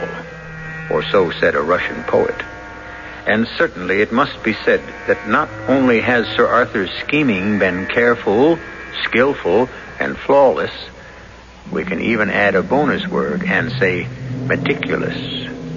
And so the deadly aconitine waits with fateful readiness the very next headache of the Lady Clementine Beecham. While I, of course, have made myself perfectly comfortable and happy in Vienna, a delightful, if somewhat socially backward city. And since I had announced to my beloved Sybil that I was here to consult a celebrated doctor, I decided, for the sake of the record, to do so. Headaches? Yes, Doctor. Fierce, relentless headaches, once or twice a month. Tell me about your dreams. Dreams? I never dream. You never dream? Impossible. Yeah, but it's true. I never had a dream in my life. We have found it. Found what, Doctor? The cause of your headaches. You have the headaches because you do not dream. So, all the bad thoughts are still imprisoned inside the skull. You see? I'm not sure. By George, there might have been something to what the fellow said. Lately, I noticed I had been starting to get headaches. Maybe the Saxon curse had come down to me. But this lack of dreaming... all this was of minor concern. The crucial thing was, I had made sure of my story. I had said I came here to consult a doctor. I had consulted a doctor. I could now see where the execution of the perfect crime required superb intelligence, which is perhaps why it is beyond the capabilities of the lower classes. However, my visit was to end abruptly. That evening, there was a telegram from Sybil. Aunt Clementine died suddenly. So, she had taken the poison. She was dead. And now, I must return at once, like the proper grieving nephew. I didn't pause to pack. I caught the night express to Paris, and from thence the train to Le Havre. The following morning, I was back in London. Oh, darling, you're home. Tell me everything. Where is poor Aunt Clem? In the hospital. The hospital? I thought you said she was dead. She is quite dead. You see, she complained of a severe headache, and so she drank a glass of wine, and in just a few moments she... Yes? Well, she seemed to be dead, but I couldn't be sure, and so I summoned James and Harris and Charles, and they carried her downstairs to her motor car, and we all rushed to the hospital. Ah, at the hospital they couldn't help her. Oh, no, she was quite dead by the time we arrived. Even Sir Matthew Reed himself was unable to bring... Sir Matthew? Sir Matthew Reed. He was there? Of course, he's her personal physician. Well, what did he say, Sir Matthew? Oh, I remember quite distinctly what he said. If I didn't know young Arthur better, I'd suspect foul play. He said that? He smiled when he said that. Oh, dear Arthur, no one could possibly suspect you of doing the old girl in. Why, you were miles away at the time. Yes, in Vienna. Did he say anything else? Sir Matthew? No, Arthur. Well, but why are you so pale? What? Oh, the diet. Viennese diet. It must... did he perform an autopsy? Arthur! What a perfectly gruesome thing to say. Oh, I should hope not. You don't know that? Oh, my darling Arthur, you are upset. You're not yourself. I can see. Oh, I know how much poor Aunt Clem meant to you. She was dear to me also, always giving me little gifts. Yes, darling, I should like to rest. Of course, my dearest. Rest. You must be brave. One does not lose an Aunt Clem every day. Why was I frightened? I had been assured that all would go well. There would be no retribution, that the killing would be carefully, skillfully, flawlessly executed. It was, wasn't it? Why was I so apprehensive? Podgers had assured me. Podgers. I must see him again. I must hear it from his lips again. He must read my future again. He must tell me that I shall not be caught. I rushed to West Moon Street. Here now. What you pounding on the door for? I'm looking for Professor Podgers, Septimus Podgers. Is he in? Oh, yeah, he's in. Well, then why doesn't he answer? Well, sir, you asked is he in. And he's in all right, but he ain't in there. He's in jail. In jail? Oh, yeah. They come and carted him off about a week ago. Jail? Yeah. He had a bit of a confidence game. He'd get people to do all sorts of things and swindle them out of their money. How much did he take you for? Well, kiss it goodbye. You'll never see it again. I knew it. I knew he was just a common charlatan and thief. But he had the gift. The gift of what? Prophecy. But how did I know? Perhaps it was all designed to get me to murder my aunt so he could blackmail me for the rest of my life. What could I do now? I couldn't very well visit him in prison. Oh, yes, I poisoned Aunt Clem, thinking that the death of a very old lady would cause no suspicion. But I had reckoned without Sir Matthew Reed. Sir Matthew, the expert, the authority on poisons. Well, if he doesn't suspect, then I will be safe. But suppose he does suspect. Sir Matthew said, if I didn't know young Arthur better, I'd suspect foul play. But he smiled when he said it. Smiled? He must have meant it as a joke. Oh, does he or does he not suspect? Why didn't it occur to me that I would inherit Aunt Clem's entire estate? Oh, that could set tongues wagging. Did Sir Arthur perform an autopsy or didn't he? Does he intend to or doesn't he? How can I find out? I must find out. I'll corner him at the club. You'd think a French chef would know what to do with veal. I think it's the Italian chefs who specialize in veal, Sir Matthew. The French more or less concentrate on beef. Comes of relying on foreigners. Damn shame about your Aunt Clem. Yes. What do you suppose was the cause of her death? I don't know. I can't be sure. Do you contemplate doing an autopsy? A lady of that age? Well, she can die for any number of reasons. Resistance low, heart not too strong. Old people die because they simply give out. Yes, and she simply gave out. That has been my initial diagnosis. However... What is it, Sir Matthew? Just talking to you has raised a rather interesting point. What did she die of, specifically? Well, does it matter? In science, everything matters. That was a good idea of yours. Idea? What idea? That I perform an autopsy? I did. Sir Matthew, do you intend to perform an autopsy? I don't know. It depends upon my schedule. If I've no surgery in the morning, I might just, and then again, my boy, I never make plans. Did he know? Was he playing with me? Does a person who has been poisoned by aconitine show definite signs?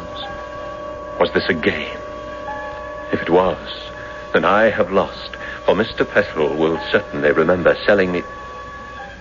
Or will he?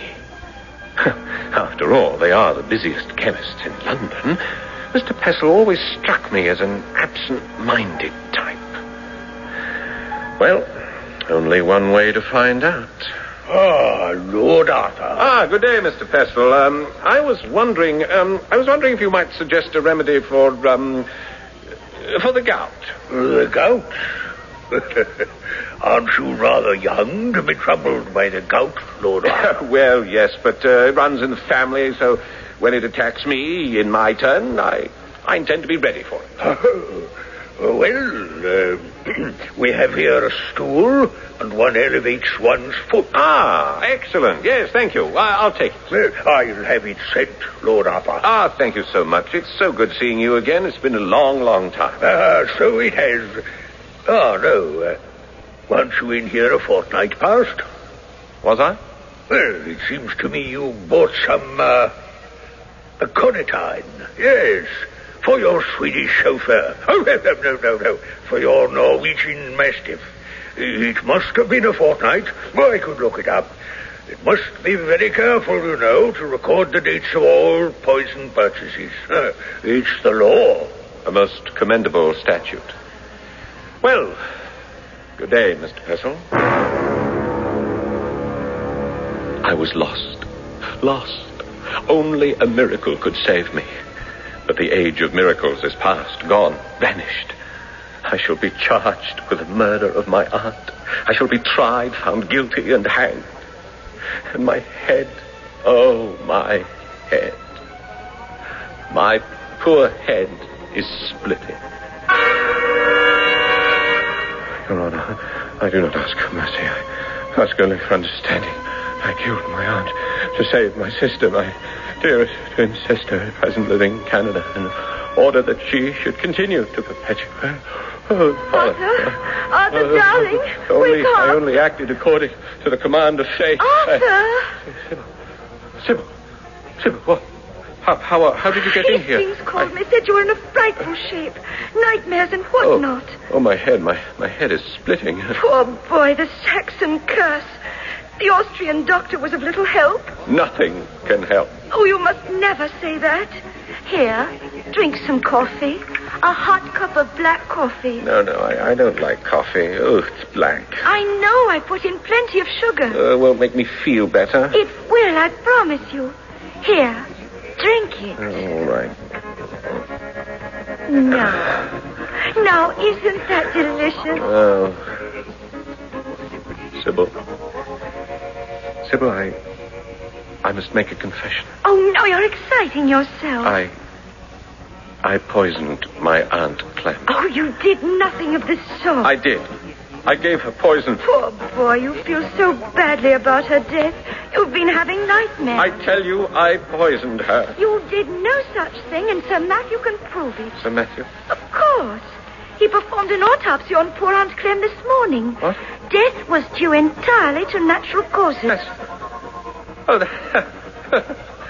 That's wonderful. I feel lightheaded, completely. Oh, then it worked. The medicine worked. What medicine? Aunt Clementine's medicine, in this little silver box. That box? That silver box? It's the box you gave her. Sybil, did you? Which has the remedy, the American headache remedy. Sybil, no. Oh, how peaceful. How calm you look. It works. The remedy works. Sybil, you didn't. The day you left for Vienna, I told your aunt it was because of your headaches. And she said, well, my dear, take this American remedy he gave me for my headache. And I said, dear Aunt Clem, don't you need it? And she said, oh, I'm much too old to experiment with Americans. Just put a pinch of this powder in wine or coffee or tea. Sybil. And so I did. And now you feel better, don't you? Oh, you must tell me the name of this remedy. I shall suggest it to all my friends. Arthur? Oh, I see. It even puts one to sleep. Oh, this is wonderful. You rest now, Arthur, darling. And I'll wait for you to wake up.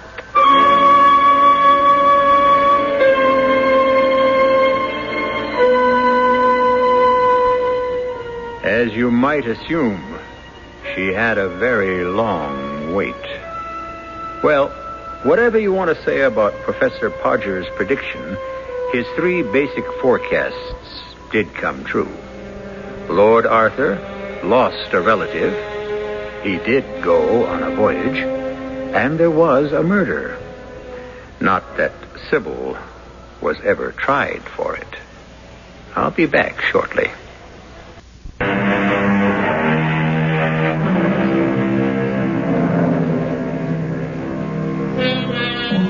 Consider the word written. For centuries, we have heard it used in all sorts of mystical context. It is written in the stars. It is written in the wind. It is written in our fate. It is written in our palm. It is easily dismissed as the meanderings of the imagination, but certainly something must be written somewhere. There must be some sort of written plan. Else, how do you account for the fact that we human beings make the same mistakes over and over and over again? Our cast included Paul Hecht, Catherine Byers, Court Benson, and Guy Sorrell. The entire production was under the direction of Hyman Brown. And now, a preview of our next tale. You see it, too? See what? That face. That face. That face. Which is not mine. Oh, no, no. The face I see always instead of my own. My dear man, no. I see you. Only you. It was your face I described as I saw it, none other. Look again. Look in the glass again. Tell me what you see. Whose face is there? Why, yours, of course. Now tell me, whose face do you see? His. Only his. Always his. Always his. His. Always his. This is E.G. Marshall inviting you to return to our Mystery Theater for another adventure in the macabre. Until next time, pleasant dreams.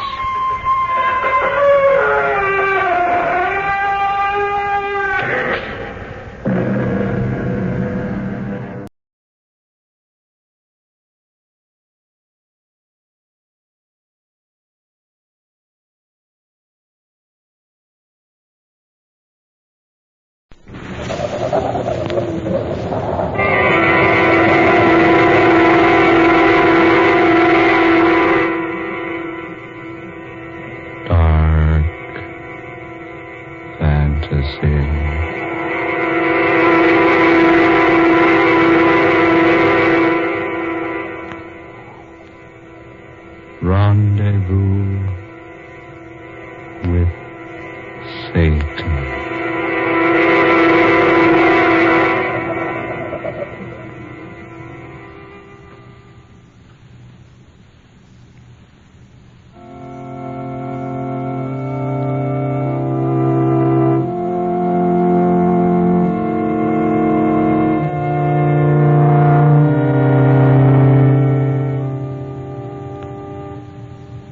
Good people, let us remember him who has passed, not for what he was, not for what he did, but because he was, as all of us are, a temple of God. Let us remember that this which is about to return to common clay was molded from common clay. Today we gather here to pay our last tribute to this now still flesh, lying here before us clothed in the coldness of death. let us always remember. Let us always remember. Did you see him? He moved his hand. He moved his hand up toward his head. Madam, please. Oh, no. No, surely you're mistaken. I distinctly saw his hand move. Couldn't have. Carl. Oh, my darling.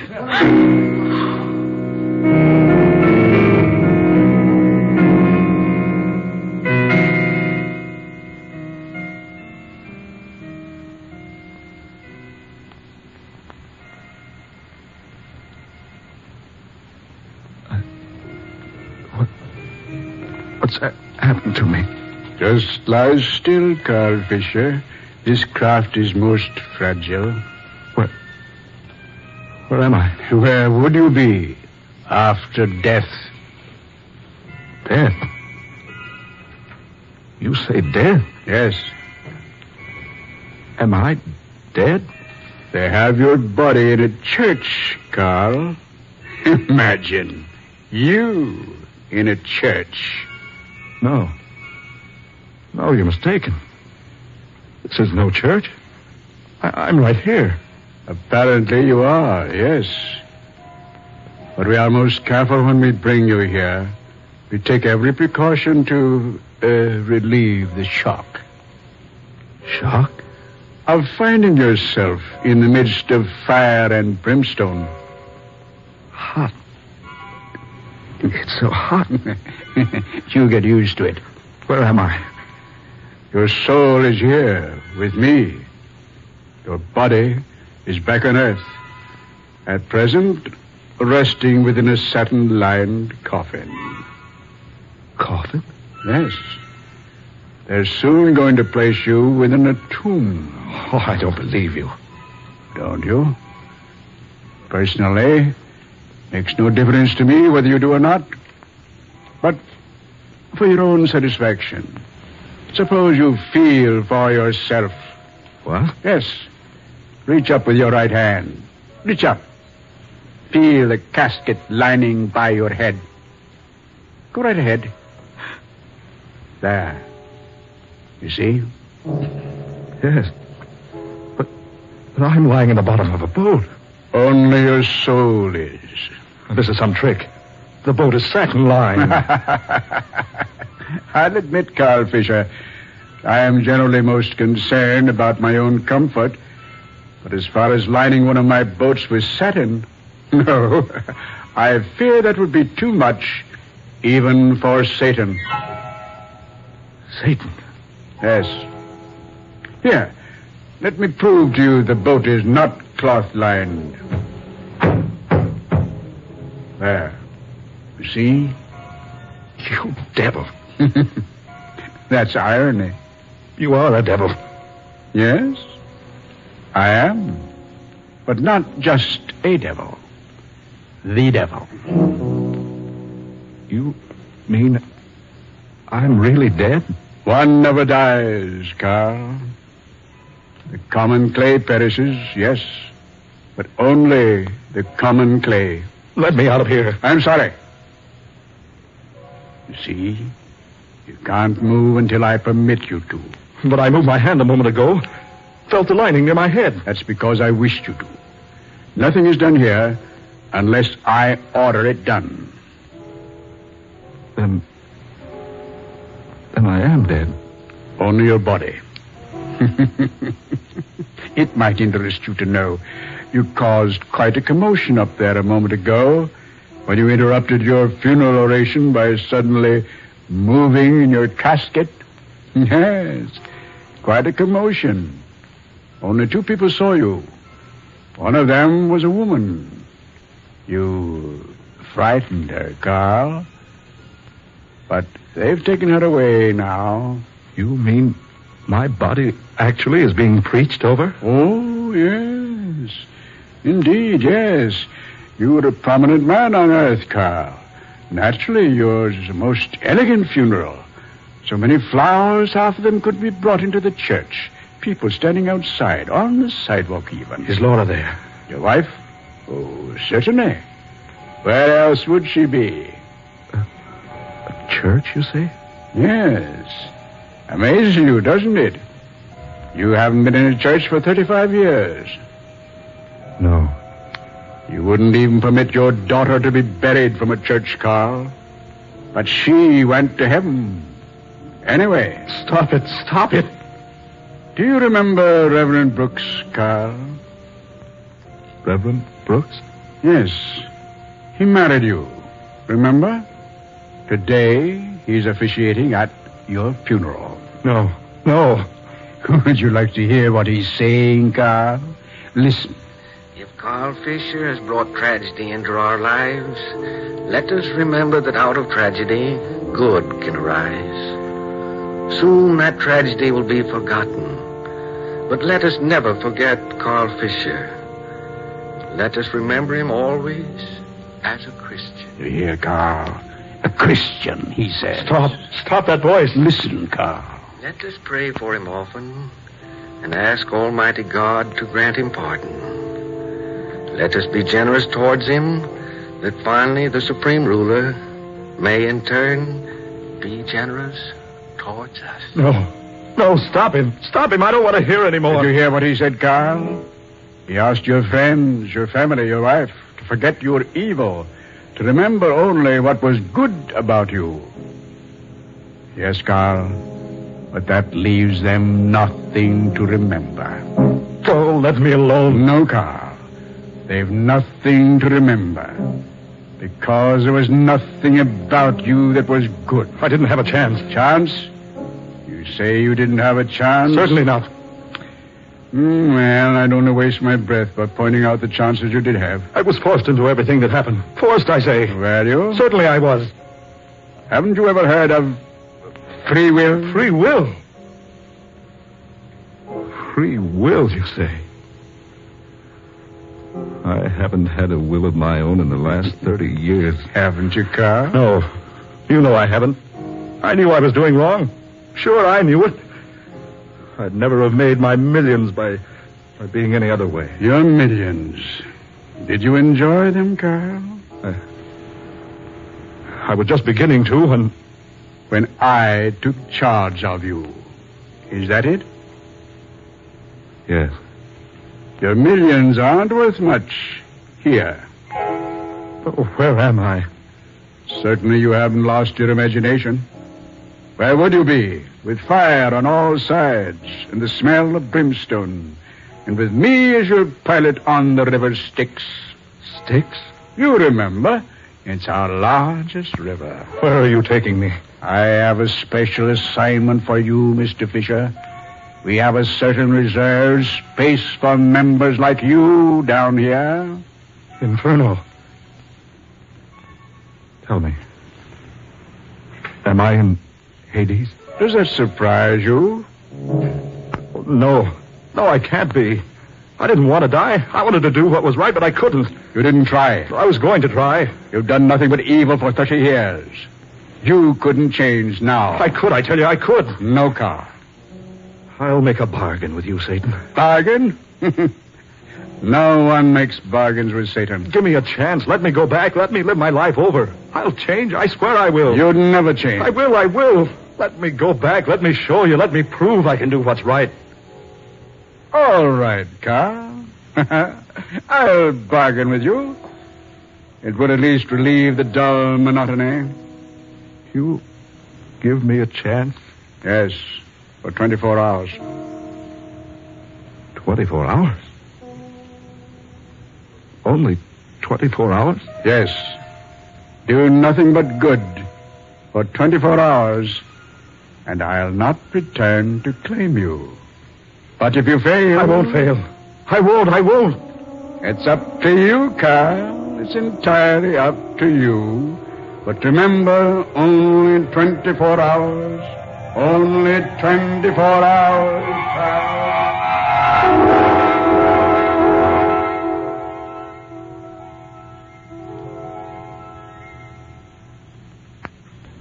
You really shouldn't have come tonight, Laura. You should rest. I know. But I couldn't rest. Poor Carl. He needed someone so badly those last few days. And I was away. Never dreaming what was happening. You mustn't blame yourself, Laura. No, I can't help it. I feel I deserted my husband. Just when a man needs his wife most. There'll come a time, Dr. West, when I'll be afraid to come out here to the mausoleum. I wanted to come tonight to tell him goodbye. Goodbye? Yes. I loved my husband, David. Despite everything he did, he was the only one I ever cared for. Here, my dear, I have the key. I say, Laura, it's not locked. But I saw you lock it after the services this afternoon. I did lock it. I'd swear I did. Open the door. Yes. Do you have a light? Yes. Pocket flash. There. Oh, David. Empty. The casket's empty. David, for heaven's sakes, what's happened here? I don't know, but Carl always said he'd come back. What? Yes.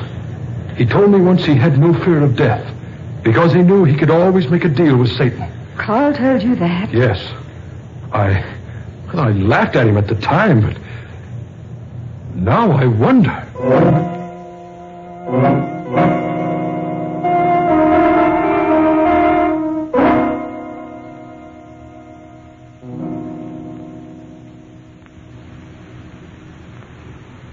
I'd better go now, Laura. Sure you're feeling all right? Yes, I know I won't sleep tonight. You can relax. I can send you out a nurse if you like. Oh, no. No, I'd rather be alone. Well, if you need me, please don't hesitate to call. Thank you, David. Good night, my dear. Good night, David. And thank you so much for being such a dear. I'll call you in the morning. Good night.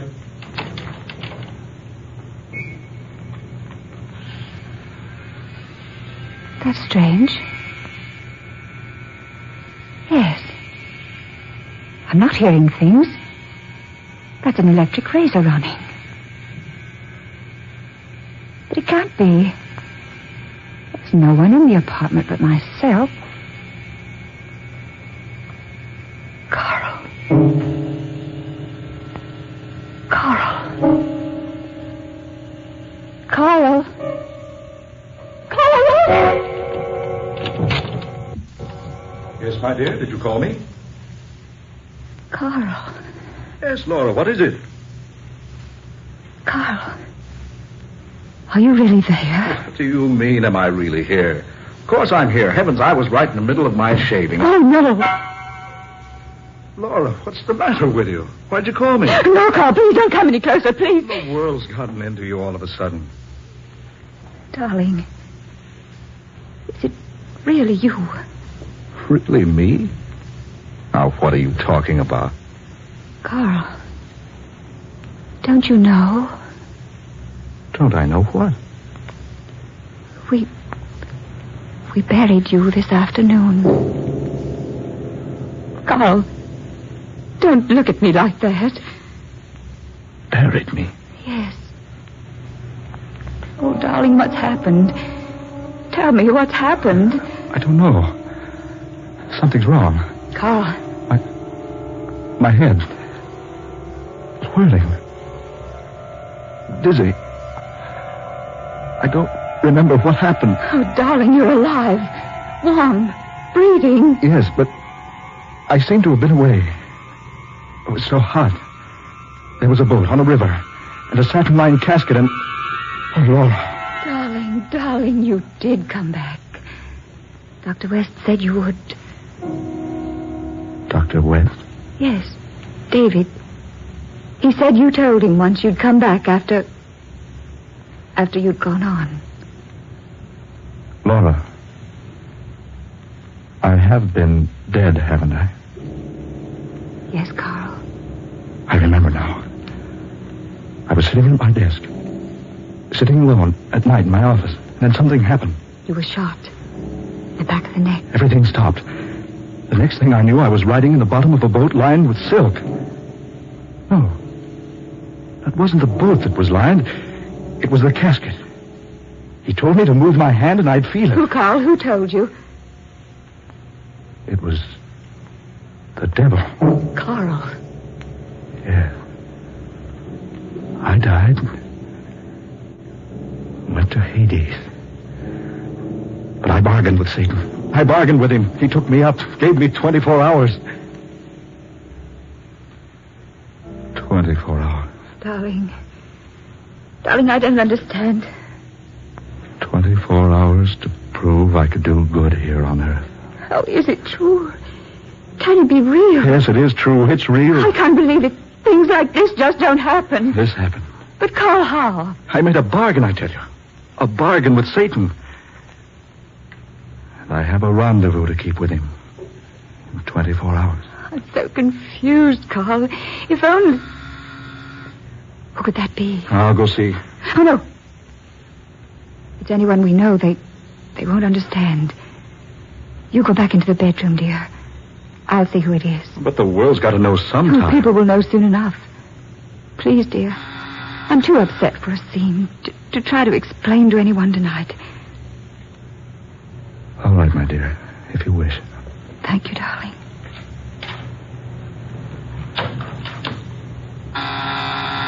Just a moment. David. I had to come back, Laura. I couldn't stay away. David, please. Forgive me, dearest. But I've waited so long. David, please go. No, not until I've talked to you. Some other time. I can't wait any longer, Laura. It's not fair for you to ask me to. Not fair? You know I love you, Laura. You've known it for months, years. David. You have known, haven't you? Yes, but... I've waited so long to have the right to tell you about my love. Now, I know it's not right to come to you on the night of your husband's funeral and say these things, but I must know, Laura. I must know. I have nothing to say to you, David, nothing.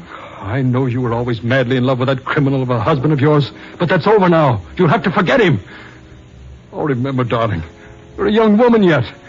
Your life is still ahead of you. You can't go on carrying a torch for someone who cared more about making $1 million than making you happy. Please, David, don't say that. I have a right to say it. Now, I've kept it in check all of these years, waiting and hoping. And now Carl is dead. Do you hear me? Dead. Dead. You belong to me now. No, David.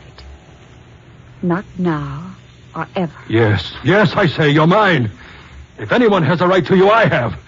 After everything I've done to get you. Will you go now, David? Oh, Laura, I need you. Oh, Laura, please, so you'll marry me. No, David. I'll never marry. But I know you care for me. I could make you learn to love me. No, never.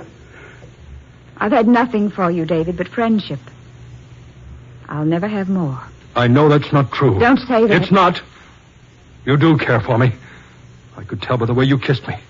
That's when I first began building my hopes. Kissed you? When did I kiss you? You haven't forgotten. The party in my penthouse. Not more than 3 months ago. Your birthday party? Yes. All the girls kissed you that night. If you remember, we even made a sort of game out of it, lined up like a bunch of high school girls to compliment our host. Yes, but you meant more than just a compliment that night. You imagined it. Oh, no. I kissed you just like the others. In full sight of my husband. And I might add, to his complete amusement. Carl wasn't in the room.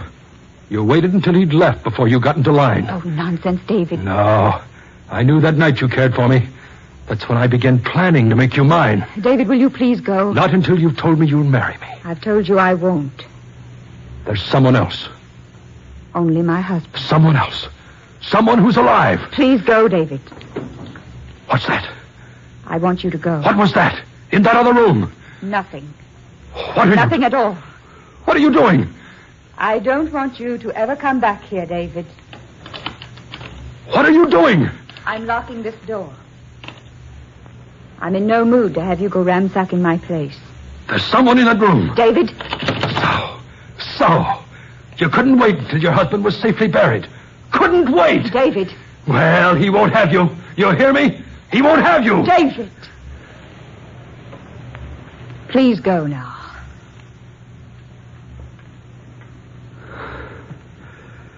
Very well. But I'm telling you this, Laura. He won't have you. Whoever he is, he'll never have you. I promise you that.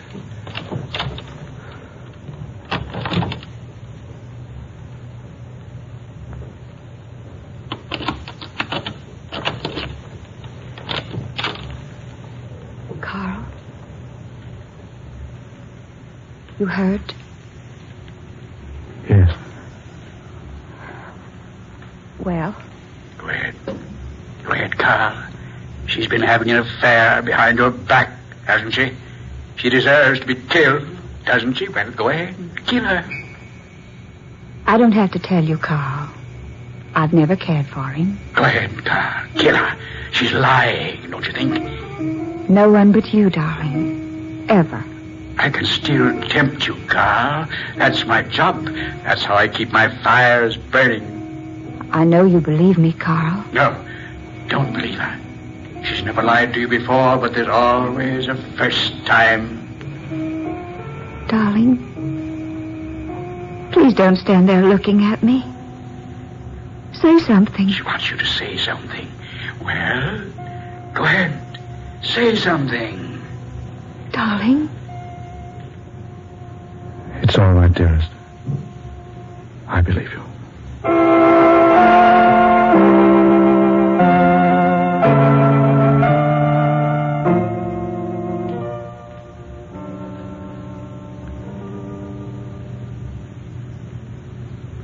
I wonder what people will say when I walk out into the world again. Carl, don't you think it would be best for us to go away quietly?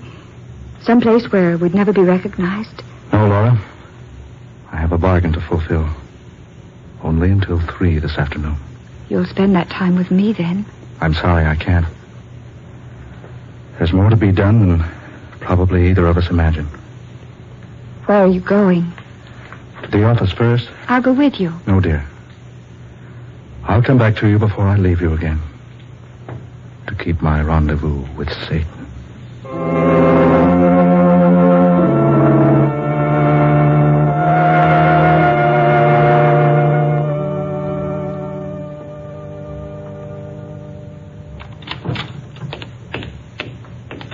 Good morning, Miss Walling. Good morning, Mr. Fisher. You're early this morning, Mr. Fisher. Mr. Fisher. Oh.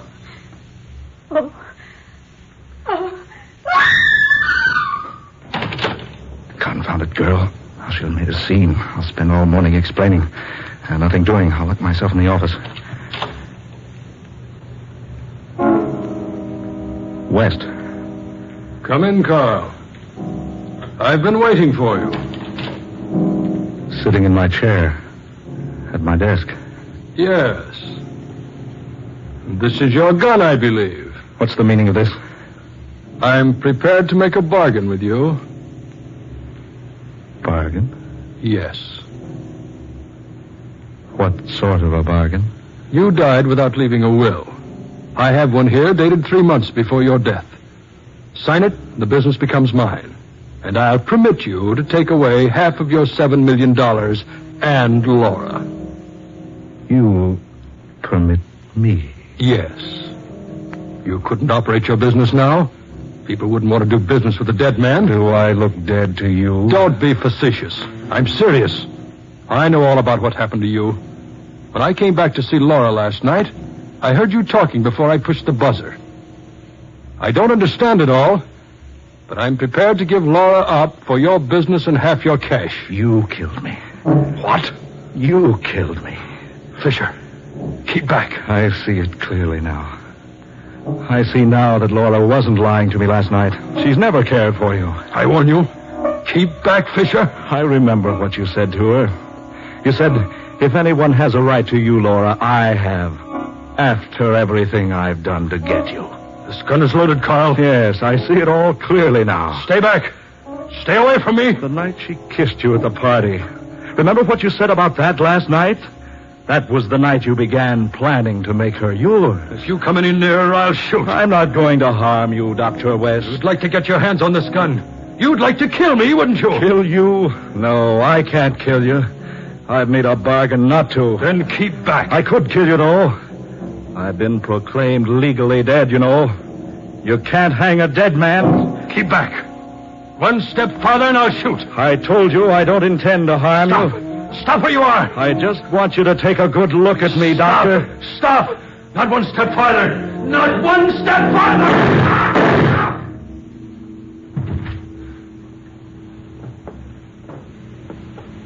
Laura. Oh, darling, are you hurt? It's nothing. He shot you, Carl. Laura. That gun in your hand. I followed you here. I don't know why I brought the gun. Laura. You killed him. Oh, darling. Give it to me. No. Give it to me. Give it to me. Carl, you must get to a doctor. No. Look at the clock. No time for a doctor. You hurt badly. Oh, it doesn't matter. Give me that gun. Carl. Give it to me. There.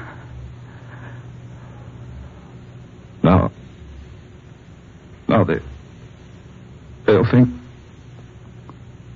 we shot each other. Carl. Carl. Carl. Oh, my darling. My darling. You have won your bargain, Carl Fisher. There's no place here for you now.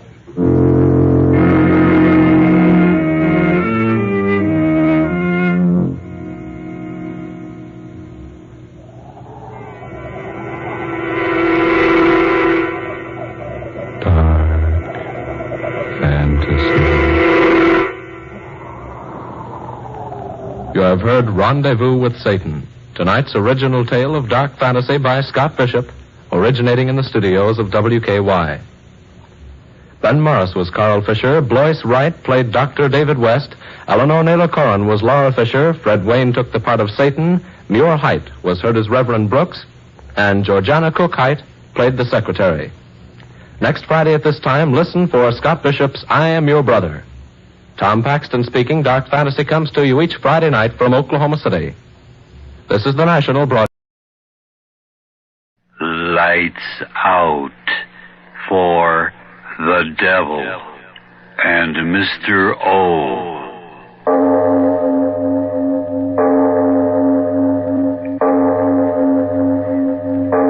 It is later than you think.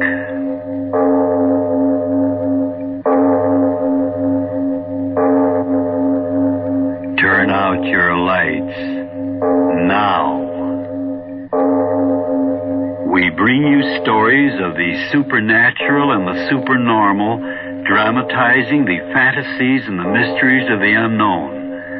We tell you this frankly so that if you wish to avoid the excitement and tension of these imaginative plays, we urge you calmly but sincerely to turn off your radio now.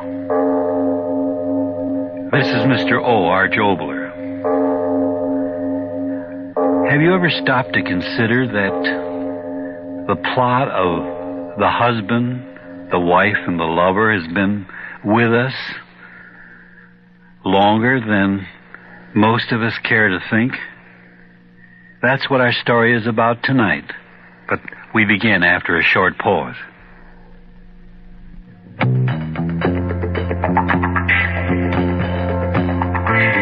NAACP, NAACP. Say it either way, the initials still stand for the nation's strongest, oldest, most vital, and most respected civil rights organization. Remember, it was the NAACP which persuaded President Truman to desegregate the armed forces. NAACP persistence secured the Supreme Court decision ending segregation in public schools. NAACP engineered the historic civil rights bills of the 60s, and today, among other things, it is actually feeding thousands of indigent black folk across the nation. If we are ever to achieve a single society, the massive strength of this organization must be maintained and enlarged. Won't you join the 500,000 black and white Americans fighting for justice and equal opportunity? NAACP, NAACP.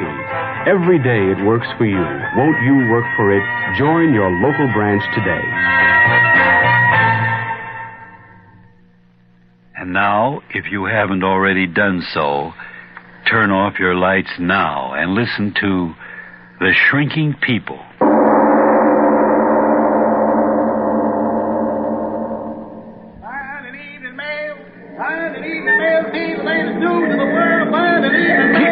Keep moving along, ladies and gentlemen. Keep moving. There ain't no loitering here. Keep moving. Hey, officer, what's going on in the hall? What's the bloomin' attraction? Read the signs, my man. Read the signs. Huh? Oh.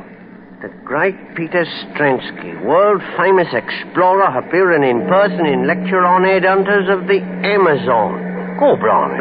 Move along, fella. Move along. No, officer. Will you tell a bloke what that headhunting is referring to? Who's on to me? Now, look here, you're obstructing traffic. It's lecturing, the man is. Lecturing on these heathen tribes that hunt their neighbors' heads. Now, move along, man. Move along, or I'll take you in. Ladies and gentlemen, now you know the story of these strange motion pictures I have shown you this evening. For the first time in history, motion pictures taken of the lower Brazilian region. Someday soon I hope to return to Brazil and bring back more cinematic records of the customs of these almost legendary savages, including actual specimens of heads and bodies taken and preserved in their bloodthirsty wars. When that day comes, I hope you will be as kind to me as you have been this evening. And so, good night until we meet again. Excellent lecture, Stransky. Excellent. Yes, it went very well indeed. Complete sellout.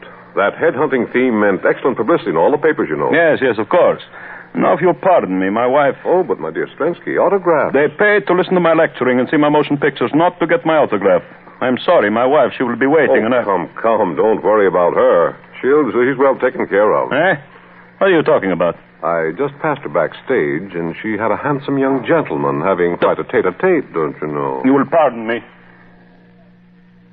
Oh, no, John. Oh, come now, Ellen, you must do it. Oh, but John, that's ridiculous. Who ever heard of such a silly thing? I did, and that's why I'm telling it to you. Well, I won't listen to another word. I really won't. Oh, yes, you will. No, I won't. If I might be so bold as to interrupt. Oh, Peter, it's you. I'm sorry to interrupt your most interesting conversation, my dear wife, but we must go. But, Peter, we... Come, I said. The automobile is waiting. But Very well, Peter. Good night, John. Good night, Ellen. Come. Get into the car, Ellen.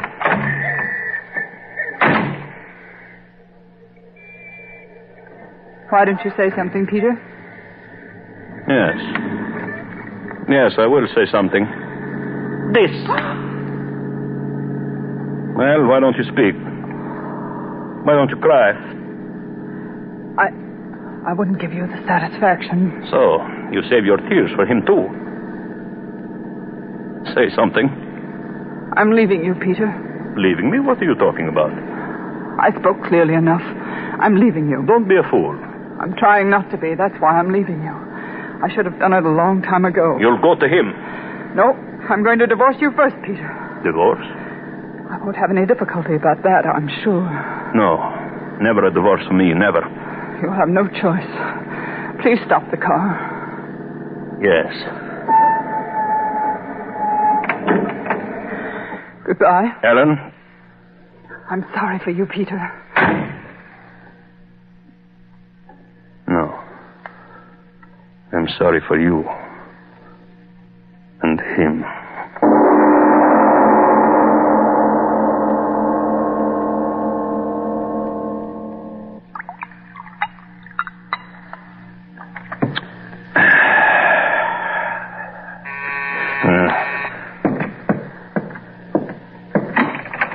Well, come in, Ellen. Come in. And you too, young man.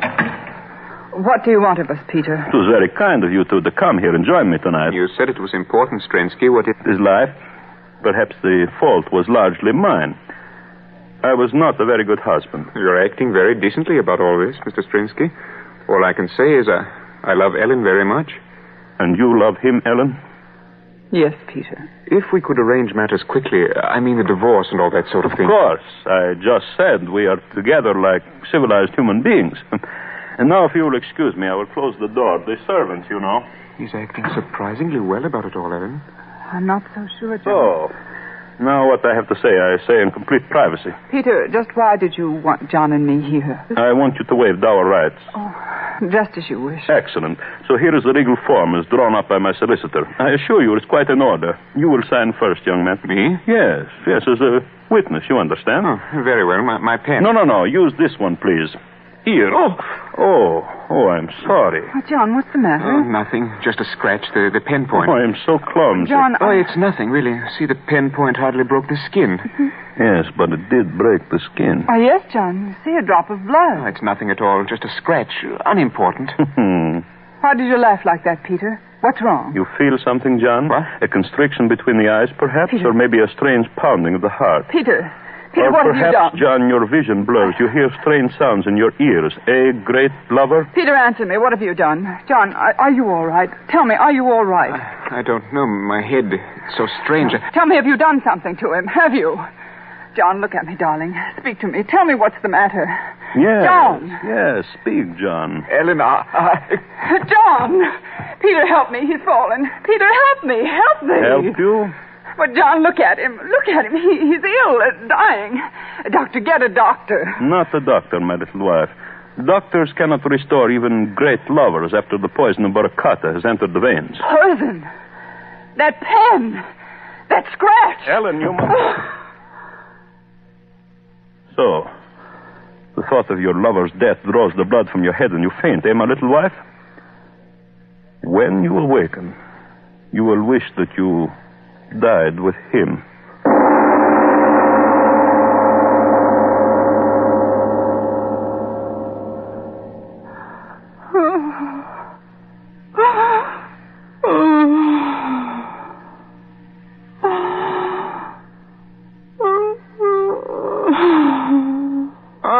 You are awake again. My arm. You are bound in a chair. It is most discourteous of me, I know, but then, as you may remember, I always was a barbarian. John. You will keep your voice down. John. You've got to tell me. Where is he? Why am I down here? John's not dead. He can't be dead. Here on that table. Under the sheet. Not John. Yes, John. John.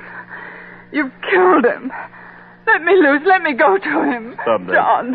Stop making John. that noise, you mad woman. Stop it. Stop it, I say. All right, I'll stop you then. I'll stop you. All right. There, my little wife. Scream, yell, rave all you want. This gag over your mouth serves its purpose well. Go on. Go on. You amuse me.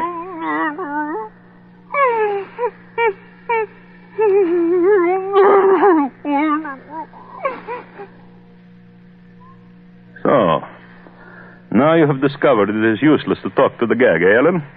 It is such a waste of effort, is it not? So now that you are silent, I can go on with my work. Most important work. Yes, you were right about what was on this table here. See? I throw off the sheet. And he was such a handsome man. Well, I must get to work. Why, you no longer try to speak, my little Ellen. Does the sight of these beautiful surgical instruments frighten you? They need not. They're not for you. They are for John. Yes, he is dead. Dead. The poison too quickly, but do you think I would let him rest in death? Oh, no. I loved you, Ellen. And as I loved you, I hate you. Watch closely.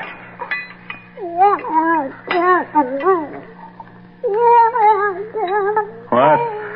I'm sorry, I cannot understand you.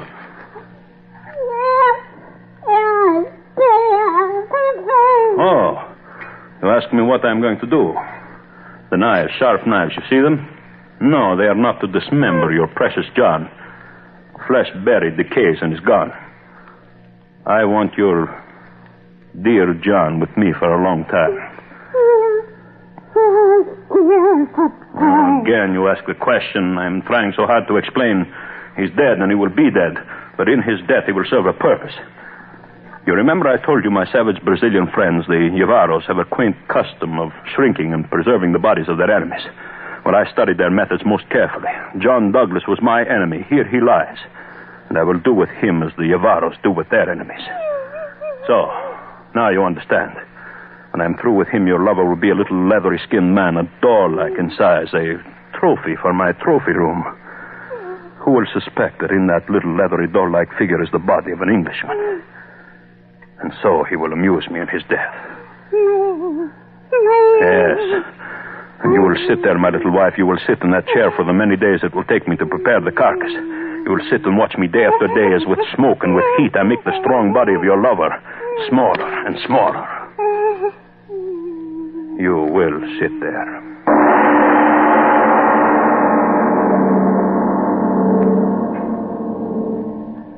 We leave our The Devil and Mr. O's story of the shrinking people for a short message. When you've got a family to feed, there are ways to cut high food costs. And we'd like to tell you an economical, tasty way to serve top-quality meat dishes. Today's answer is high-protein ham, H-A-M, Krakus and Atalanta imported Polish ham. When you buy Krakus or Atalanta Polish ham, there's no waste, no gristle or bone to throw away, and no water added. It's all lean, flavorful ham, down to the last tasty bit. You can even use the small amount of jellied broth to make soups more nourishing, or to create delicious gravies. And ham is also perfect for breakfast, lunch, snacks, and parties. It's the easiest food you can prepare, because Polish ham is fully cooked when you buy it. So if you wish, just zip open the tin, slice, serve, and enjoy from end to end. In these days of high food prices, ham is understandably in great demand by economical housewives, so you may find that your favorite market is temporarily out of certain sizes of this fine imported Polish ham. Shipments are now on the way. Thank you for your patience. And now back to our The Devil and Mr. O story.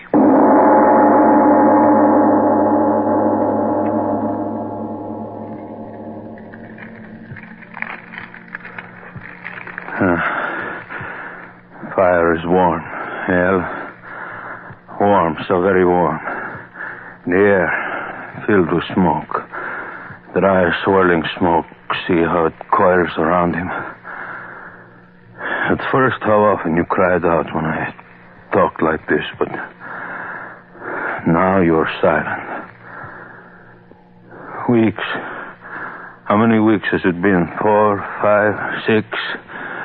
It used to take my savage friends 10 weeks to dry and cure the bodies of their enemies. 10 weeks. And I have done it in 5. Look at him. 6 foot strong and broad he was, but now a doll in size, a small brown doll. Oh, what weary days they've been, filling the body full of sand and slowly turning in the smoke and the heat, not too quickly, not too slowly, not too close to the flames. And now, the man that was John Douglas, a doll, a brown doll of death. The flames are noisy. Noisy as you are silent, little Ellen. You are... Oh, I hadn't noticed. Your eyes are closed. Wake up. Wake up! Wake up, I say. You've got to look at him. Your eyes have got to see him. You've got to see him. You're speaking. I cannot understand you. The gag, yes, I will take it off. Sitting there all these weeks, you haven't got the strength.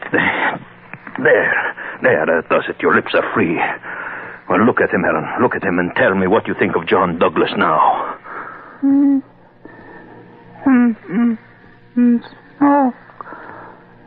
Smoke twisting and twisting around him. Smoke is taking him. Where is he gone? Ellen. Where is he gone? Ellen. Smoke. I'll go to him in the smoke. He's waiting. Ellen, stop. Stop, you hear?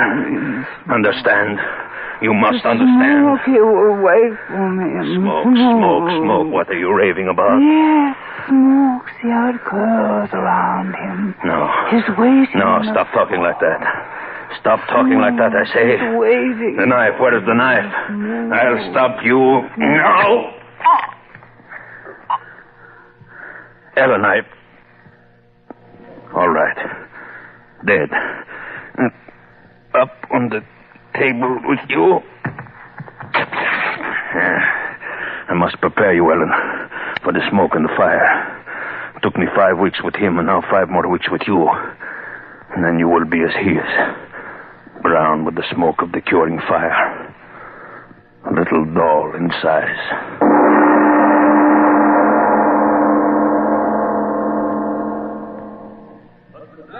The Kayans of Borneo and the Celebes are not the only savage tribes which indulged in this most curious pastime of collecting human heads as trophies. In my travels in far-off places, I have come across at least 20 other races who participate in this strange custom. Let's get out of here, Mamie. Why, the man's as dry as dust. Oh, but who cares about headhunting men and the likes of that? Let's get out of here and go to a cinema. Quiet. All right. And they went raiding and killing their enemies, generally in nocturnal surprises. These savages severed the heads of the dead and returned with them to their villages. Members of the tribe believe their rank in the next world depends upon the number of heads secured. But, unquestionably, the most curious custom is found among the Yavaros of South America, who not only sever the heads of their enemies, but also are known to shrink the bodies of the dead until they are small, almost doll-like in size. These bodies are kept in the large huts and treasured highly. And now, ladies and gentlemen, I have a surprise for you. In my recent trip to South America and my visit to the Yavaros, at great personal risk, I was able to procure 2 of the macabre specimens. Yes, I have here in this trunk the shrunken bodies of 2 full-sized human beings. That is, at one time they were full-size, but now they are the size of large dolls.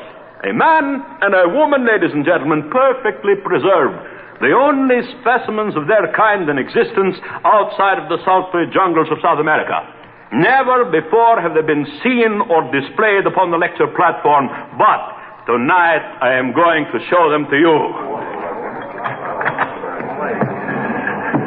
And now you make your public debut, my 2 beauties, Ellen and John, the new sensation of the lecture stage.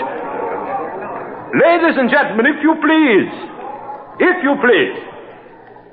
presenting 2 perfect specimens, the only ones of their kind, of the secret process which enables the savages of the jungles of South America to reduce their enemies to doll-like size.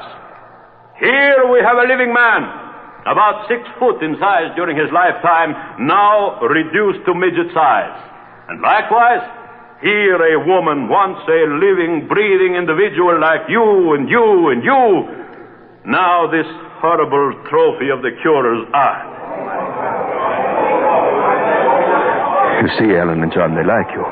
You are a success. A huge success.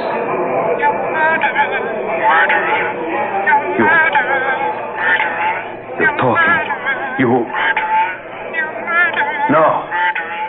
No, you cannot talk. Dad, you cannot talk. No, you cannot talk. You're dead. You're both. You're dead. Stop talking. Stop.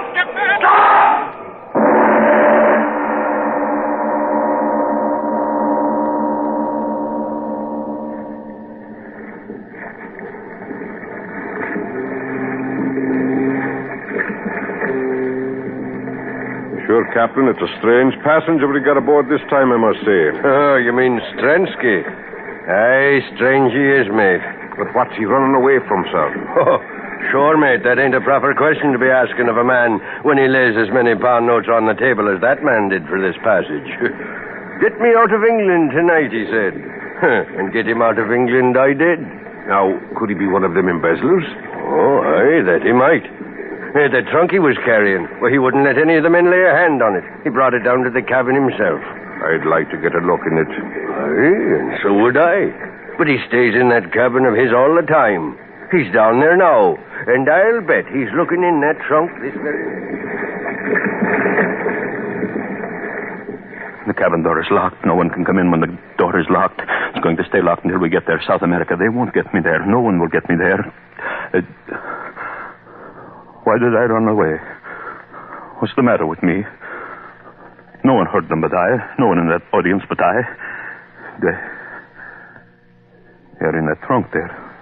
The two of them. Why don't I find out now if no one heard them but I? Why don't I? For sure. Yes, I must. No, they couldn't have talked, not they.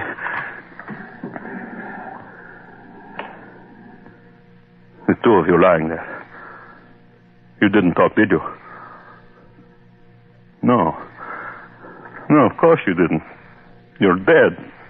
You're more than dead. Hollow flesh shrunk by the smoke of heat until you're smoky little dolls. Alan and John, I'm free of you forever. Forever. You, Alan. Thing that was Alan. Why don't you say something? Again. I heard you again, the two of you. I heard you. No. Stop it. Stop it. Stop it. Stop it, you little things. You can't speak. You're dead, burned in the flames. Stop it. All right, I'll stop you. I'll stop you. Into the sea. I'll throw you into the sea. Come, you and you. I've got you in my hands. I'll throw you into the sea. First you, Ellen. Into the water. There. And now you, John. Into the sea. The sea will stop that tongue of yours. There. There. Now I'm through with you. Through with you. The water will stop your mouths. It stopped it. I'm free of you forever. The two of you forever. Huh? What's the matter? What's the matter? The matter? Oh, what do you mean, Captain? Nothing's the matter. Well, I thought I saw you throw something in the water. In fact, I'm sure of it. Oh, just some old things. Yes, that's it. Some old things I didn't want. Oh, I see. Well, as long as everything's all right. Yes. Everything's all right. No. It is a weird night, isn't it? Weird? Why do you say that, man? Yeah, it's so dark. No moon, not a star in the sky. It's like we were sailing into the black of a tomb without even candlelight to lead us. You know, if I was a superstitious... what in the devil's name is that? What? What are you talking about? There, to starboard, see? Two lights. Take it, what lights are those? They're coming closer. Stars, ship lights? No, that can't be. Why, I've sailed these waters for 15 years. It's they. What? The two of them, their faces. See them gleaming faces. Ellen, John, get back. Back to the water. I threw you in. Back. Trensky, what's come over you? Back. Stop bleeding over the rain. You'll fall in, man. Look out!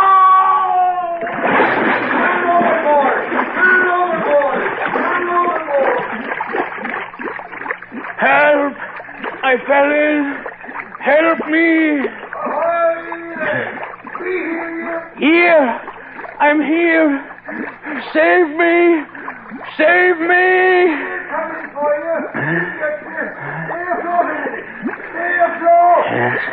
Yes, I'll stay afloat. They'll save me. I won't die. I won't. They'll save me. No, Peter. Huh? Take his other arm, Evan. I have his legs. No. Let go of me. Let go. Come, Strensky. Join us. No. Stop. Ellen, John, the two of you, stop. You're pulling me under. Drowning me.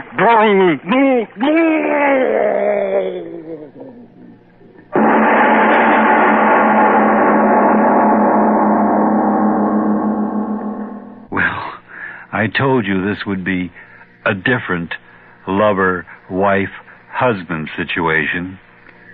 And let me just reassure you, if you see a doll that looks like someone else, maybe it is one of the shrinking people. Hello, this is Angela Lansbury. Won't you jump on the bandwagon with me? This bandwagon is rolling towards a happier tomorrow. During the past year, more concerned people than ever before shared the work of Save the Children Federation. They made it possible for thousands of underprivileged children to receive help. These children did not receive alms. They and their families and communities were helped to help themselves and were given hope and a new outlook through community development, sponsorship, scholarship, and other impetus programs. You too can start a child, his family, and his community on the road to productive independence.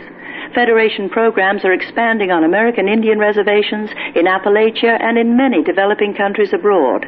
Add your name to the growing list of supporters. Contribute to Save the Children, Box 120, Grand Central Station, New York, New York, 10017. That's Save the Children, Box 120, Grand Central Station, New York, New York, 10017. It is later than you think.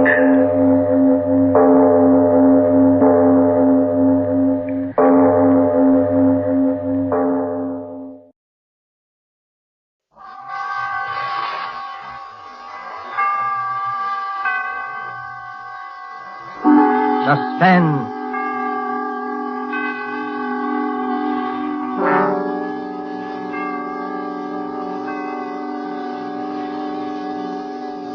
This is the Man in Black, here to introduce Columbia's program, Suspense. Heading our Hollywood cast tonight is the distinguished American actor, the star of the Broadway suspense drama Angel Street, who has recently returned to this coast to resume his film career, Mr. Vincent Price. Tonight's suspense play, which presents Mr. Price, and which is produced and directed by William Spear, relates an episode of recent years in the unfriendly Nazi capital of Berlin. The Strange Death of Charles Umberstein by E. Jack Newman is tonight's tale of suspense. If you have been with us before, you will know that suspense is compounded of mystery and suspicion and dangerous adventure.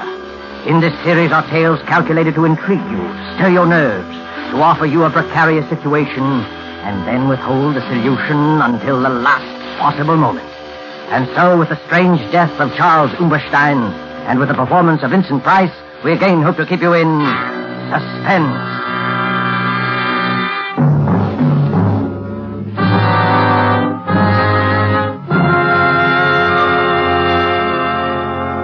I was infuriated to think I had been trapped. The thought that someone had discovered my intentions maddened me to the breaking point. Nothing had slipped. Everything had run smoothly as I had planned. No evidence, not the slightest trace, nothing. And yet, I was trapped.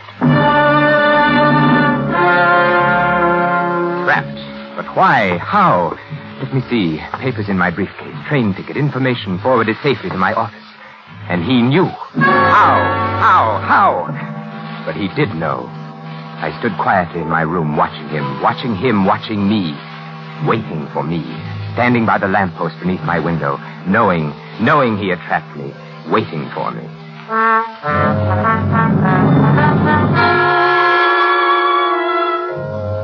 I recognized him almost immediately. Captain von Heinz. Once before I had seen him briefly in Herr Miller's office. I'd been working on some corrections. Herr Miller was escorting him through the plant on an inspection tour. They stopped for a moment outside my office. I glanced up as Herr Miller gestured my way through the partially open door. Aha, Herr Hauptmann. Das ist unser neuer Architekt. So, ist Ihr neuer Architekt. Well, here it was. They were talking about me. My heart stopped. He was explaining how I had been recommended by the Führer himself, my qualifications. They continued on their tour. Herr Miller explained later when I went to his office.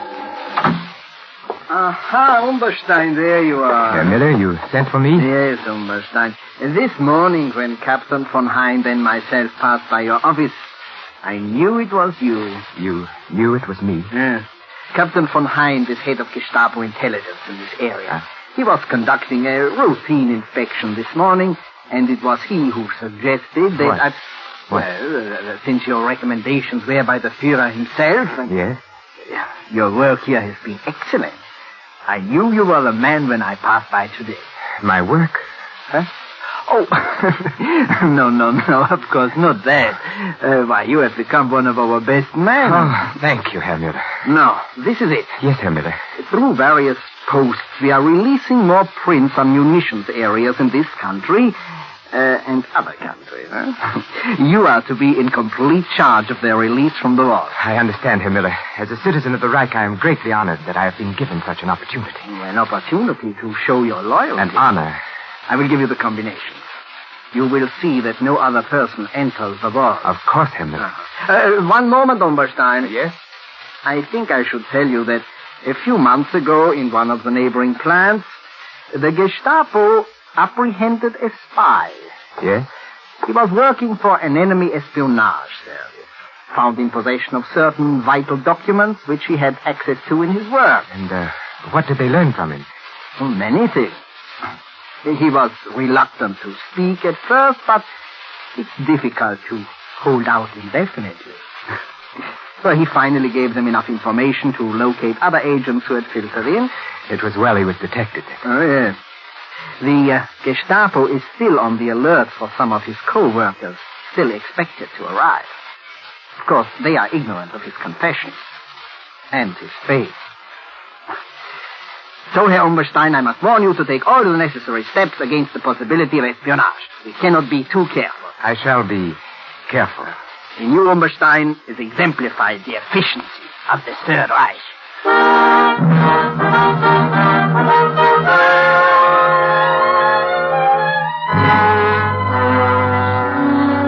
I closed my suitcase and looked down on the street. I watched him standing there. I kept asking myself, how could he know? This Captain von Hind, how could he know? The plan was perfect, the best yet, and yet I was discovered, trapped. It was a late Saturday afternoon, and the silence of the day hung heavy in the room. Outside it was cold, very cold, but in my room it was warm, stuffy. The radiator hissed and spewed as though it were the judge of the events to come. I was almost angry at it. A radiator. It was still light enough that he might see me if I crossed or raised the window. He wasn't aware that I was in the room. I hadn't turned on the lights. Now he stood there, waiting for me to return. I lay down on the bed, smoking. My thoughts troubled by the one question, how? How had he discovered me? Safely, I had avoided all connections with anyone who might have a chance to spy on my work. There was not the least cause for suspicion. An established citizen of the Reich, well-recommended, pure Aryan, employed as an architect in one of the country's largest munitions plants. Certainly there was no reason for him to suspect me. The Gestapo, this Captain von Hind, waiting to take me. Fräulein Keller. Absurd. Oh, of course not. Not she. But could you ever trust a woman? Fräulein Keller. Did I give her any reason at all? Good morning, Fräulein. Oh, good morning. My name is Charles Umberstein, and I am to be at the munitions factory near here. I wish to take a room. Oh? One facing the outer street, Fräulein. You can accommodate me? Oh, I think so. We have one which is on the second floor, overlooks the street corner. Oh, fine. I'm glad. It looks comfortable here. Small and comfortable. Oh, yes. You will like it, I'm sure. I am the owner and manager here. Fräulein. Sign here, please. Of course. There you are. Thank you. Otto, would you show Herr Umberstein to his room?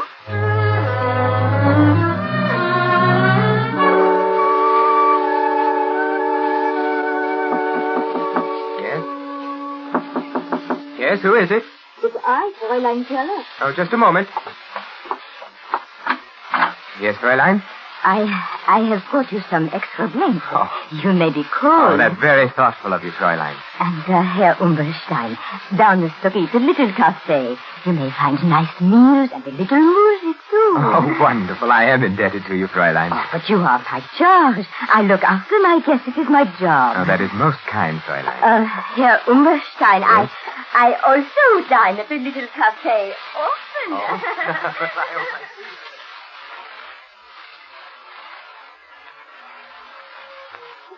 Just to you, Fräulein. For your wonderful hospitality. Oh, to you, Herr Umberstein. Fräulein, it's growing late. I must be off. I have a great many things to do tomorrow. Oh, and so do I. Oh, it has been a wonderful evening. Wonderful. Yes, wonderful. Here's your coat. It's growing colder now, isn't it? Yes, the winter will be here soon. Too soon. Yes, but I won't be. Eh? You won't be? Oh, nothing, Fräulein, nothing. You will be here alone. Certainly, Fräulein. Certainly, I was just, wishing. Wishing? For what? Now I'd done it. I'd started to thinking perhaps she could... For what? Oh, nothing, Fräulein, nothing important. Only the hopes of every man. They become so near sometimes. They're almost reality. So? What else could I do? I had to lead her thoughts away somehow. She took the lead. You mean a woman? Yes. Yes, Fräulein. You. Oh, but we have known each other for such a short time. Only 2 weeks. That's true, but I've been aware of you for a longer time, though I've just met you. Oh, Herr Umberstein, Charles. Oh, Charles?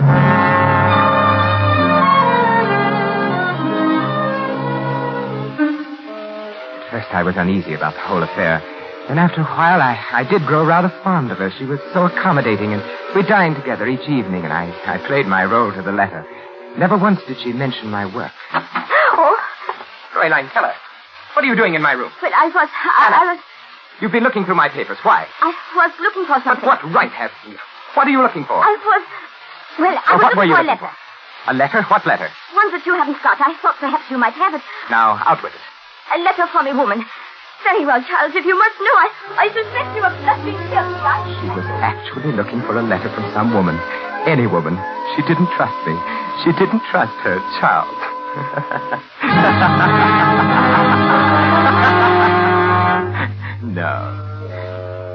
No, it couldn't have been Fräulein Keller. Who then could it have been? I walked over to the window and looked down at the figure who so patiently kept his vigil there. Captain von Heinz, waiting. Why? There had been something wrong with the passport, but no, that was perfect, not the passport. All passengers will report to the train master for passport examination. All in order. You can take your luggage to Berlin. Yeah, this way. Next. Next. Here you are. Name? Charles Umberstein. President? Berlin. Nationality? German. All in order. Fix your luggage. All in order. Thank you, train master. You must be careful, you know. When may I catch my train for Berlin? It should be by any moment. Next. As I stood there in the shadows waiting for my train, I examined my passport again, as I had done 100 times before. No one would have any reason to doubt anything so genuine as that. Passengers for Berlin! Passengers for Berlin! Guard, must we stand passport inspection again? Yeah. The Army Intelligence will accommodate you on the train. Jawohl. At 3 stops, my passport was inspected. A good test.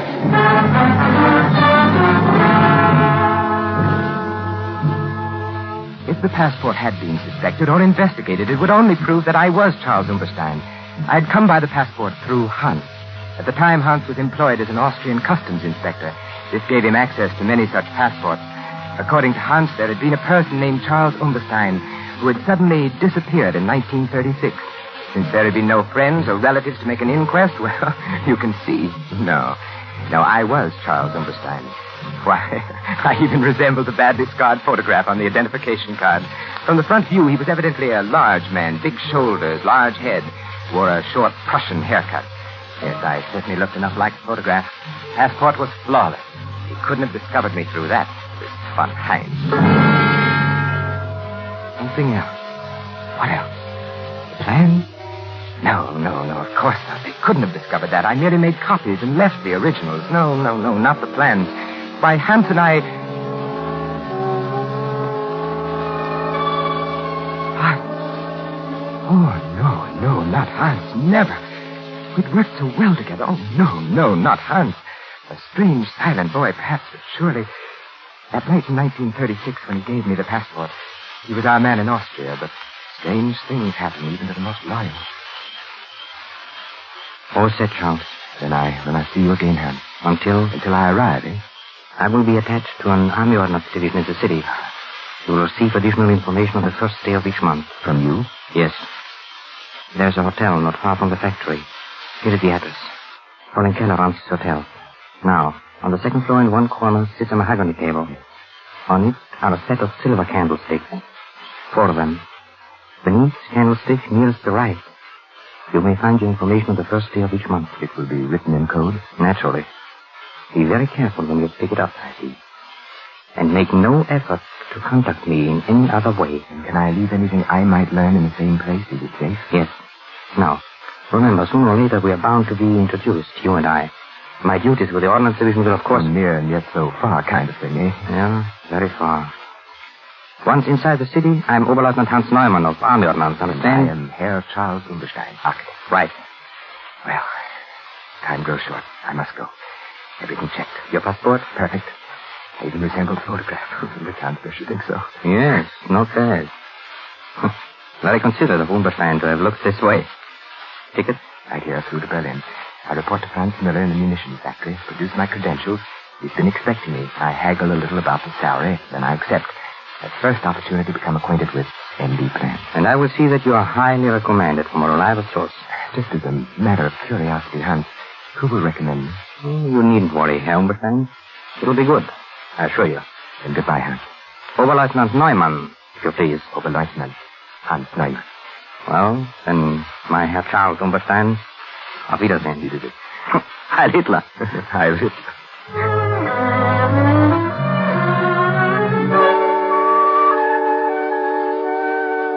Yes, everything Hans had said came about. I picked up my information each month at the little hotel. I left an occasional report for Hans. It was the only way we ever communicated. And then Oberleutnant Hans Neumann began to appear in Franz Müller's office. And eventually Müller introduced us. In fact, Hans was with Müller quite frequently, and they dined together regularly. Hans played his part well. But one day, something was worrying him. I will wait here for you, Müller. I'll be with you in a moment. Ah, Herr Umberstein. It's good to see you again. Lieutenant Neumann. Herr Müller speaks very highly of your work here. You be very careful of this Captain von Heinz. There's something wrong. I don't know what it is. He looks at me very strangely. And there is something I recognize about the man. The eyes are... Yes. We was just chatting a moment. I've seen von Heinz somewhere before. Be very careful. And don't come with us in case they ask you. Well, then, you all ready?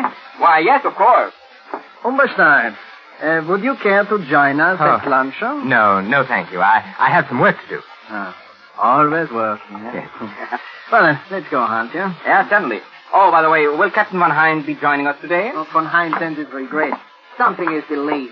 Oh, that's too bad. Von Heinz, a remarkable man. No one like him in the service. No one likes him. Goodbye, Lieutenant.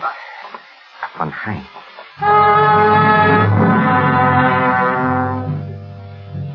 Such a brief one. Curt and sinister. Hans was frightened. He would never have taken the chance to speak to me if he had not been frightened. Something that he recognized about von Heinz. Saturday was the first of the month, and there was no information at the hotel. Hans didn't appear again to lunch with Herr Miller. Something was wrong. Something had happened to Hans. Today I found out. We will enjoy ourselves today, Umberstein. We should lunch together more often, you and I. I like good company when I eat. Good food, good company, good digestion, Herr Miller. And this is a wonderful restaurant that we are going to. You know, they serve Norwegian smoked salmon. That is exquisite. And cheap, too. Nothing like these new foods we are getting from Norway. I've heard of Norwegian salmon. And this is the best. You and Oberleutnant Neumann dine here often, don't you? Hans Neumann, yeah, we came here often, yeah. Hans Neumann will not come here for a long, long time again, I'm afraid. I don't understand. Yeah, you don't. You remember Captain von Heinz? Oh, yes, the Gestapo man who was inspecting our factory a few weeks ago. Yeah, a most efficient man. He has apparently been observing Hans Neumann for some time. Oberleutnant Neumann is being detained by Captain von Heinz now. Was he... He was a spy. Spy? How do you know? Von Heinz arrests only spies. And von Heinz never makes a mistake. The man is incredible. Was there something suspicious about Hans? There's something suspicious about everyone to von Heinz. He himself asked me to cultivate Oberleutnant Neumann so that he could better observe his actions. Yes, I noticed that you two lunch together very often. We lunch together at this very same restaurant you and I are going to now. that made it easy for Von Hein. Easy? Well, to study the man in leisure.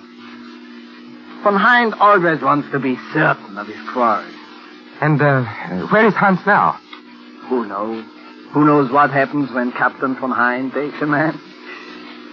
Don't you admire such efficiency, Umberstein? Well, of course. Yeah, well, the captain did indicate that there were others to be rounded up, too.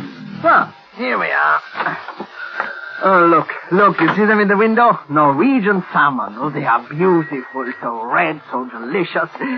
Are you hungry, Umberstein? What? Oh, yes. Oh, they do look delicious.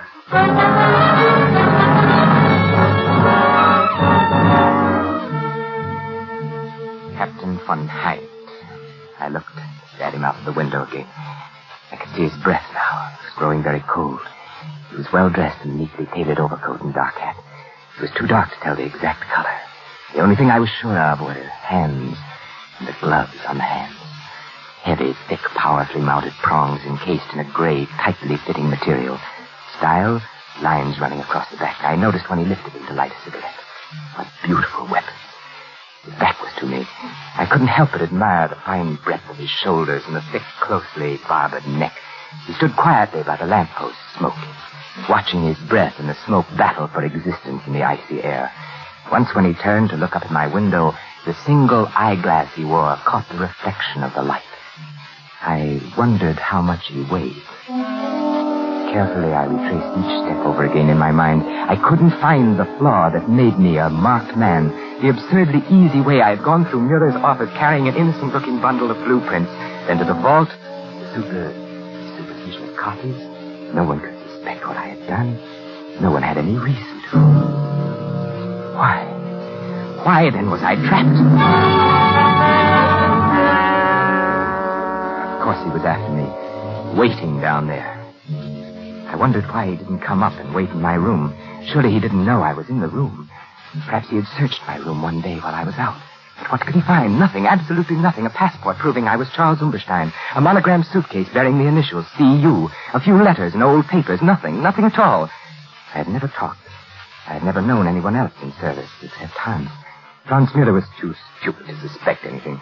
Fräulein Keller? No. The passport? Perfect. Only one other way. Only one other way could he possibly know. For an instant, the possible answer flashed through my brain. For a full 5 minutes, I watched him very discerningly. Could it be? Could it possibly be? The stillness of the street below was broken from time to time by the blare of an occasional horn and the rattle of armored cars carrying soldiers to different parts of the city. Turning from the window, I groped about in the darkness of my room, searching for the automatic I had concealed in the slit compartment of my traveling bag. When I found it, I tested the chamber. It was loaded. I jammed it in my coat pocket, and putting on my hat, I stood there by the window, watching him. He seemed very ominous, very assured, waiting for me.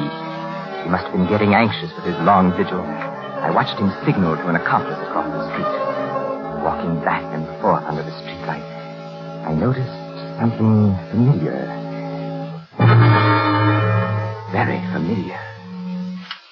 A bolt from off the bed, tied to a piece of cord attached to the light switch. Near the radiator pipe, room enough to pass it through, the weighted end dragging the string to the lobby below. I picked up my suitcase and stepped out of the door. The hall was dark and quiet. I walked down the stairs. The lobby was empty, deserted. At the bottom of the stairs, I placed the suitcase by the door, and I crossed to the desk. Hastily, I jammed a few bills in an envelope and addressed it to Fräulein Keller. Now, as I picked up my suitcase, I could see him very plainly on the corner. He was only a few feet from the entrance. The cord with its weighted end had fallen just short of the door. I stood there quietly. He looked up at my room. I pulled the cord. He was startled when the light went on upstairs, searching the window for a view of the occupants. I walked to the door. As I opened it, he looked at me, looked my way, gazed at me, point blank, seemed surprised. And assuring himself, he took a step toward me. Herr Umberstein! Herr Umberstein! Oh, you are